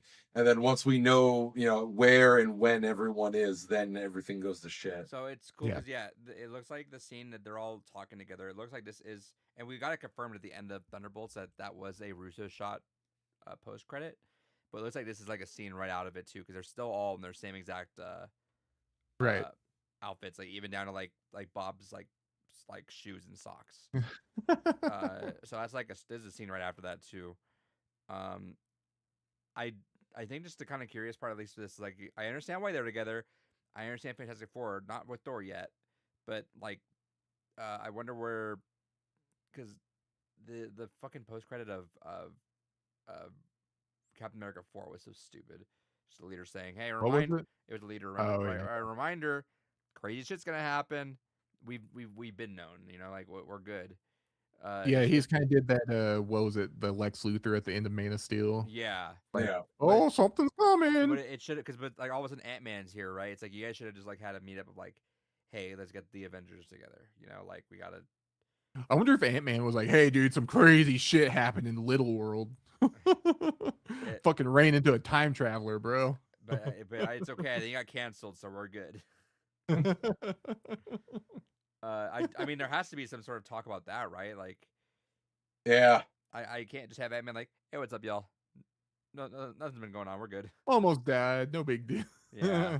Yeah, I think it'll get addressed because, again, especially with the TVA, there's no way there isn't some further weaving of it to a degree. But I think it'll all basically boil down to like they'll rewrite it to where Kang basically was just like a Doom minion at that point, where it's just like, that was just set the motions in track so I could do what I needed to, and now that you know the weakling's gone, I can do Doom things. I think if you really want to just like open and shut it, just be done with it. You just have Doom show up to the Council of Kangs. Imagine that Yeah. that was like the cold opening. Like there was. I mean, they could do that instead of the Thanos thing. Just have him kill Kang. Yeah. Yeah. Have them show up to see all these Council of Kangs, and they're like, "I'll plan this," and Doom's like, "Nah, hold up, let me take care of y'all real quick." And then just never again is done. Because that's all we. That's the thing about that's the unfortunate thing now. It's like there's just so much loose ends of shit that I'm sure they're excited to close up. Right? Like we got the Eternal shit that's never never gonna happen again. Well, Kang's also so weird since he's a time traveler. Like he can still fuck everything up, and Yeah. he can still get eradicated I just by wish they just Doom at one didn't point. fucking use Jonathan Majors for every fucking face, right? That's literally, if that was the case, they were done. It was cool. Yeah. You could keep going. An but, like, easy out. Well, so yeah, like so spoiler alert, Kang's also in the new season of X-Men 97. It's not like a huge part or anything. It's kind of like a villain of the interesting. week Okay, sort of situation. I thought they'd be like hey, don't ever use that guy just because we want to get away from. No, he's back, and he's also so Is he back to being blue? yes. So you get to see Hell the drama. yeah. So the whole because season 2 is all Apocalypse. So it's there's a timeline where they go back in time and they meet in Sabanur. Then that's when you find out that the resident pharaoh of that timeline is Rama Tut, which is Kang, and he's essentially trying to. He has plans that are going on. You don't know his whole plans, but you know with the X-Men coming back in time and fucking around and changing shit up to where In Sabanur becomes Apocalypse, it scares Kang off. And essentially he's like, yo, deuces, I'm out. Y'all handle this. Fuck off. and he just hops in his time chair and just dips out. I think that's kind of Hell cool yeah. how they kind of show him as like a kind of like a devious little imp, not necessarily like a big time evildoer Well, that's the looking for the point. end of He's the supposed to world be a type cockroach. situation. Yeah, You literally just can't kill him because he's just constantly popping up everywhere. That's kind of the whole point. But he was constantly like, popping up, or he has like contingency plans because he's already lived through these timelines. right, and so Yeah. it did feel kind of weird. They went to Kang afterwards because, like, well, it's not. It's even if you destroyed Kang and the Kang Dynasty, like, it's still there's still Kang. You know, like Kang just doesn't stop because of just how much by nature just they're just always there. Um, but again, it's like even if they, I just man, if you go back in time, even through everything fucked up, even though Quantumania wasn't even good, just post credit, just you know what? Let's not use his face for everyone. Or if you do, like, make them all the blue version, just because, Yeah. like, in X-Men 97, like, he's presenting as Ramatut, and he just does this thing like swoop, and just changes into like the classic Kang look. It's like, oh my god, just do that and have him Yeah. be able to whoop, change to whatever the fuck he feels like. Right. There was still room for Kang in here, which because I did want to see that because it was kind of cool seeing the little Easter eggs they were putting around. Like you saw, I think you saw it in Moon Knight. One of the people had a jacket that had Ramatut in the back of it. Yeah. Like it was little. It was gonna be cool, you know. When you get to it and you eventually just look back, it'd be cool to find Easter eggs of like here's where we were placing, but then they just fucked everything up. But Yep. here we are with Doom, which to be fair, Doom's a lot cooler every single way. I'm down with that. We For should sure. have had Yeah. Doom earlier, honestly. But I'm genuinely curious to see how it all plays out because this is like just trying to tell a cool story, but also like Disney just trying to hit that red button of like we gotta reset shit and fix a lot of things, and we gotta reintroduce everyone to like these characters. We gotta reset this timeline. We gotta fix a lot of shit, and that's partially what the whole point of the movie is. Just like let's just kill things off and reset. You know, that's you bring up a good point. Is like I feel like in retrospect, that's been one of the kind of big weaknesses of the MCU is there hasn't been any recurring minor villains. You know, we get Baron Zemo here and there, and we get like little Loki's the only bits one. of yeah, They and keep Loki. killing everyone off, and that was been an issue too because you kill Yeah. off your best fucking like Killmonger.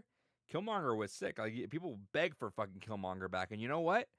And I also don't think he should have been Black Panther. People were arguing for him, but you know what? That was an option if they hadn't killed him off. You know, like. Yeah. But granted, some of them do deserve it. Like I think Killmonger's ending was actually really really well done. But like they keep killing off all their fucking villains. Like you gotta keep them. You gotta keep your Joker. Yeah. You gotta keep your people around. Like you gotta keep these villains that are kind of like an issue, but you can't just keep killing them off because it's just like, what are we Because doing? that's the other thing too is we'll never get to like a proper kind of like big villain side versus hero side if you don't have a gallery kind of going around to do something with either. Mm-hmm. But it's a cool trailer though. Yeah, fantastic trailer. I do. Aside think, from again that one cap scene is the one that makes me go I wish do. you just left out the dialogue. I did see someone seeing it. It's kind of an unfair comparison, but I mean it's also a valid comparison too. It's kind of hard to watch the Odyssey, which by the way I didn't even talk about it. 70mm is fucking amazing. Holy fuck, 70mm is fucking gorgeous. Like you were in awe of that fucking screen. Like Oh yeah. I because I'm assuming you've done them before. No, because I think Hateful Eight was like the last one that I can remember that was like shown. Okay, yeah. So actually, they're remaking The Prestige apparently in 7mm. Fuck yeah, that's my Ooh. favorite Nolan movie. It's like one of my top Prestige is 5 movies of all fucking- time. ugh. I love that movie.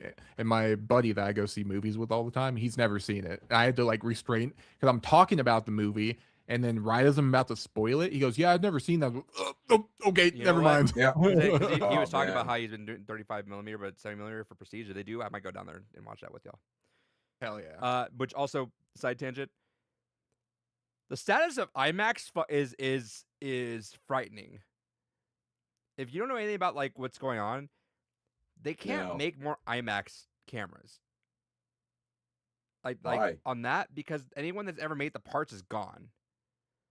Oh. So like all the part makers of those cameras don't exist anymore.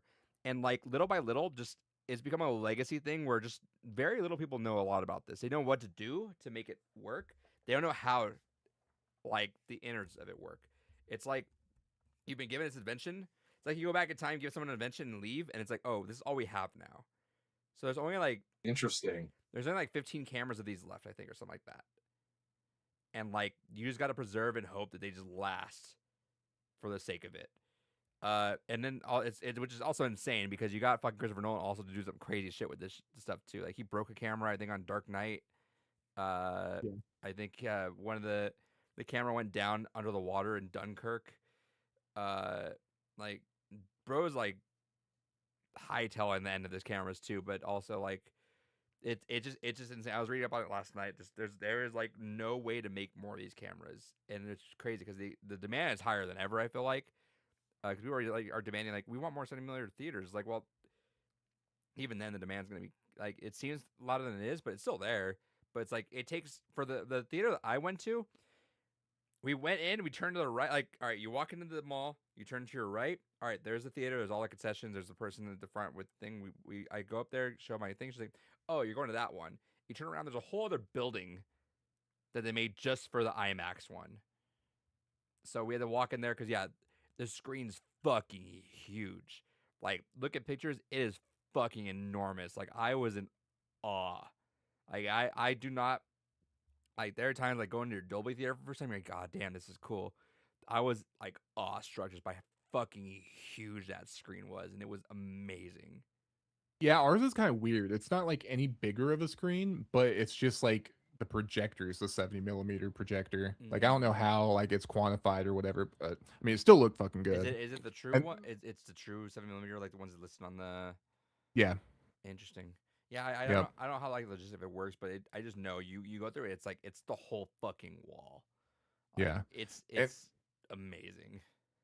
It's like small stuff too with film that you forget about. Like you're watching it and you'll see like the little film defects, and you're like, oh fuck, I forgot this isn't digital. Yeah, no, there was one part where that happened for like probably a solid like 5 seconds, maybe 10 at the Odyssey, where there was like a film grain blob like right there. I looked up, I'm like, that wasn't there before, right? Like, because you check stuff out, you're like, and then it goes away. You're like, oh yeah, no, it wasn't, because I would have noticed that the whole movie. But dude, it add like on Project Hail Mary, oh, that added so much to it. Like, it's so funny because like it doesn't like a filter doesn't do the same shit. Like it doesn't hit the same way. But like, there's something about just you're watching a film, the imperfections of it when they're like occasionally when that like 1 or 2 frames of like a fuck up defect happen.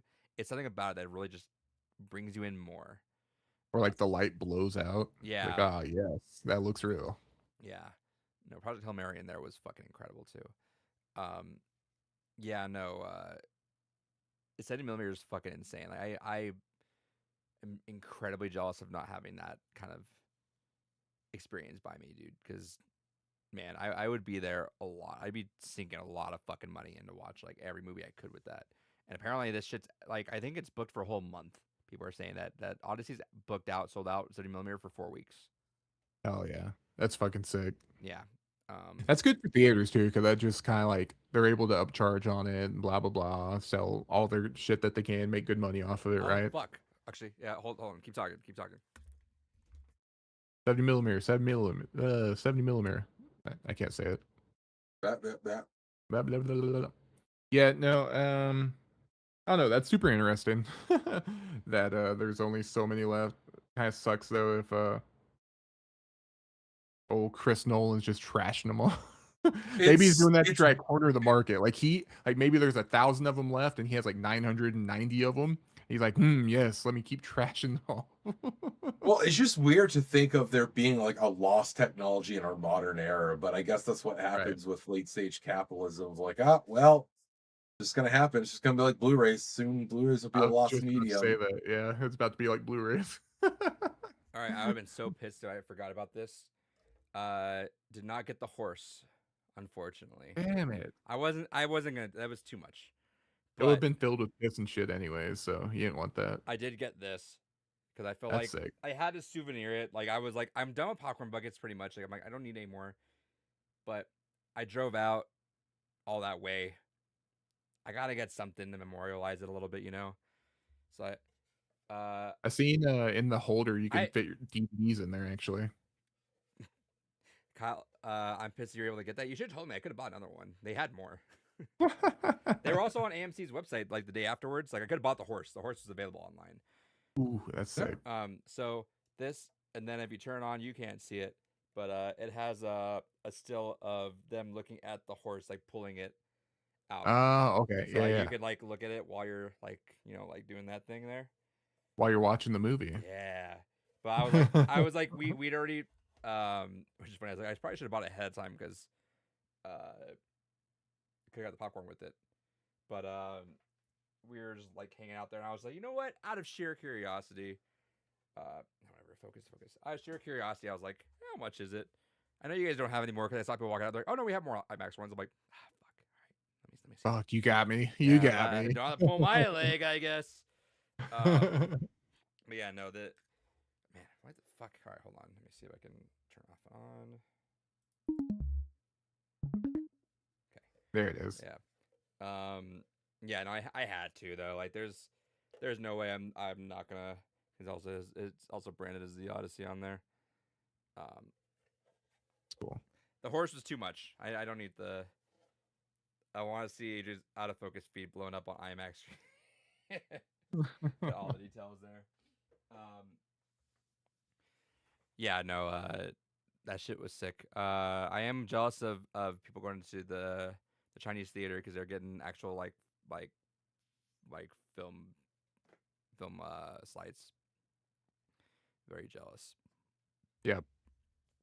But anyway, but yeah, going back, watching Odyssey compared to like the CGI of Thor flying down against Doom, we was like, damn, that you could see. I mean, you can't compare them, but like you can. Man, the Odyssey just looks fucking incredible though. Like I mean that's a whole different thing. I'm not expecting that with this. As long as it doesn't look too sludgy like Quantumanium does at times, I think we're good. I got one of those. All theaters are giving out those film strips out. I'm gonna go again soon. If you can, let me know. Give me an extra one. I would love that. But yeah, no, the Odyssey was incredible. You've seen it, Kels? Did you see it yet? Yeah. Yep. How did Argos do for you? Yeah, it did exactly what I thought it would. Dude, they killed that fucking moment. Like they knew what to do. Like you see him and you get the one wag, and then I'm like, you motherfuckers. Yep. But you sons of bitches. Theater did get a really good applause from somebody get these beggars out of here. The theater gave a really, when you feel like the genuine audience response, right? Where it's like, people just couldn't help. Like, honestly, you don't feel people are gonna like applaud or do anything like cheer like a Marvel movie, right? But it got the most like hearty response when you're Odysseus. Yeah. Everyone's like, fuck yeah, let's go. I hear for 40X that for every arrow, just the fucking shit's just flying. The arrows just pounding against you right there, dude. I also hear that the whirlpools are pretty fucked up. That's the scene I'm excited for. It sounds fucked up. Yeah, dude, I'm excited. 3 hours of being in that chair is gonna fuck me up too, though. But hey, whatever, dude. Do what you gotta do for that. Kyle, come out here. We'll all watch some Marvel slop together. Hell yeah. Anything else we gotta talk about? Oh, we got a game. Actually, my bad. We got a game. Yeah. Also, Kyle wants to know what we know about TT. What the fuck you mean TT? Telltale. Tommy Tallarico. Tommy Tallarico. All right. You mentioned this, so let me. How recent? Because I guess I knew a video that was pretty comprehensive. Yes, I watched that. Wasn't he Farmer the guy, musician so slash? No, so. Wait, sorry. Wasn't he the? Maybe Yeah. I'm thinking of a different guy, but yeah, the No, musician that Yeah. was like a game scam. He was you on the got it. Judgment Day. Yeah, Judgment Day. So I did watch an H Bomber guy. It was funny because I was hanging out with Nick when that video just dropped. And he doesn't know that much about Tommy Tallarico except from that video, but he didn't tell me. He's like, hey, watch his video and just see what happens. And I was glued to the screen for the next like hour and a half or however long that video was because I knew a lot about Tommy Tallarico. He's weird. Oh yeah. His first public appearance is the H Bomber video. You know what? He's gonna just act like nothing happened probably. If you haven't watched H Bomber video, go watch H Bomber's video about the Roblox sound. I forget what. The oof sound. There you go. Yeah. It is a film. That's all I gotta say. Is you're gonna watch thinking it's just a regular video. Go in with some popcorn, and expect a film out of it because it is a film. Like it's a fucking crazy video of just like holy shit. There's the Yeah, but screening of did Game you Awards in buy San it? Diego. Oh my god, is it really? There's the actual screening of Mega 64's Game Awards in San Diego. Tommy Tallarico is introducing and doing Q&A. Are the 64 guys there too? I imagine. Ask him about the Intellivision, the Amico. Yes. The Atari. No, the Intellivision Amico. That was his. Oh, that was the television, right? It was the Yeah, Intellivision. that's how I know of him because Kick Scammer, Slips Gamer with his Kick Scammer series, was like a huge thing about him a few moons ago. He said, "I need to think of a perfect question to ask him. Succinct, not too mean." Why are your where's my cocks so pre-order? small? Where's my pre-order? Did you really come up with the oof sound? Say it. Do the oof sound right now. Why were you not in public for the last 2 years? I don't know. Why are you dodging my calls? Why don't you and Victor Lucas hang out anymore? Why won't you kiss me? That's crazy, actually. I didn't know that was a thing. You know what? It was summer. If I had known ahead of time and had the money for it, I would have just gone. Should I start my question quietly saying oof as I stand? Oof. Oof. Oh, I'm getting old. Anyway. Either that or hurt yourself or something like that. Just oof. All right. It's so stupid. All right. We got this game where I give you guys, there is a video game I'm thinking of. I'm going to give you guys a chance to answer. You guys get 3 chances to answer. Each question gets a little bit more obvious, or each hint gets more obvious as it goes on. The faster you guys answer the game, the more points you guys get. So there's 9 total questions. So for example, if it's like Minecraft, I could say like released in this year. That's the first hint. Made by this. There's second hint. And then eventually your last hint will probably be like you control a character named Steve that builds blocks. So it'll be like obvious by the end of it. So you're trying to get it as early as you can. There you go. But let's see how this goes. I kind of just made some answers on here. I don't know how comfortable I feel with them. I mean, we'll see. We'll test run it today, and then we'll see how it goes the weeks afterwards. Hell yeah. All right. First game. This game was released in 2020. You guys want a hint? Or not hint. You guys can answer. You guys can throw an answer right now, and you guys would get a whole 9 points for it. But you only get 3 chances, so that means You say that as if I'm gonna remember when anything is fucking released. You know me well enough at this point. That's fair, but I gotta start somewhere. Okay. Next. Developed by an independent studio.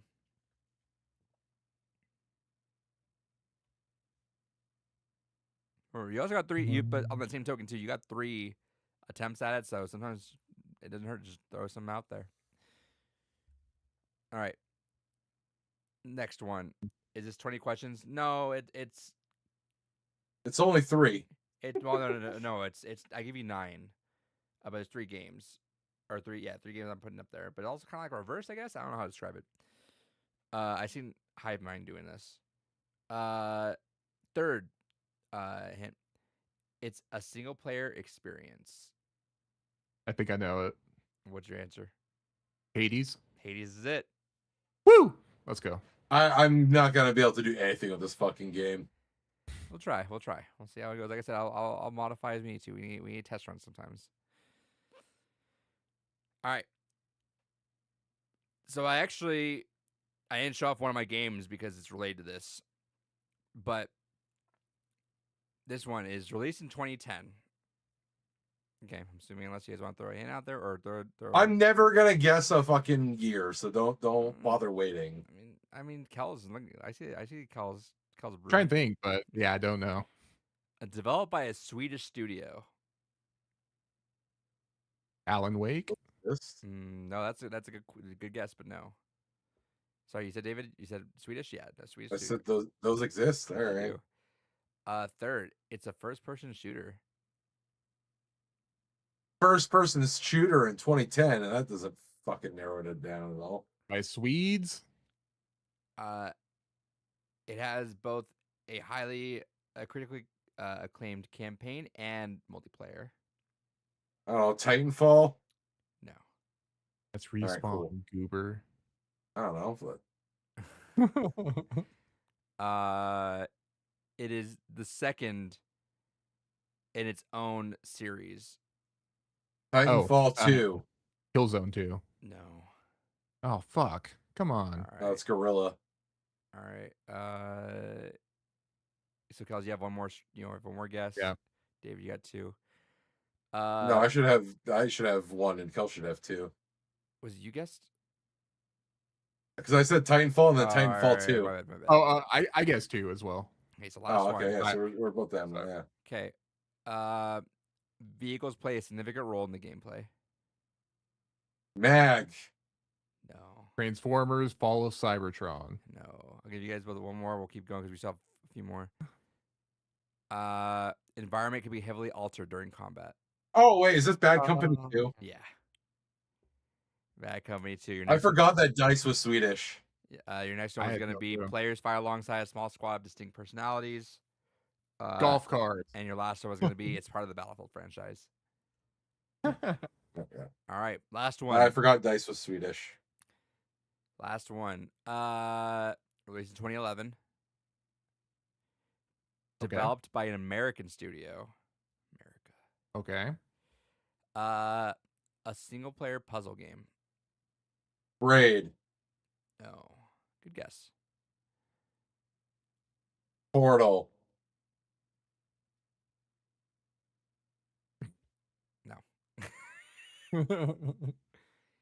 Includes a co-op campaign. Portal 2. Portal 2. Yeah.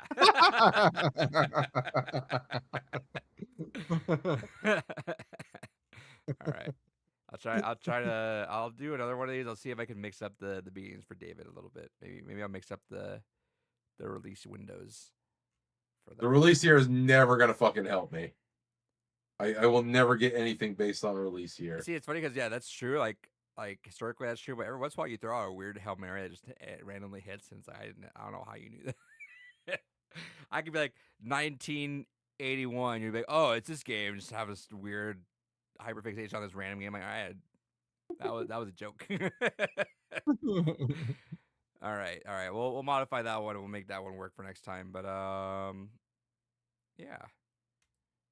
Let's see. That's about it. David, send us out.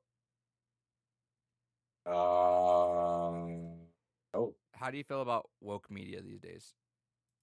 Go woke, go make money. That's what they hope. That's what I've heard. Yeah, that's what they think a lot. Yeah.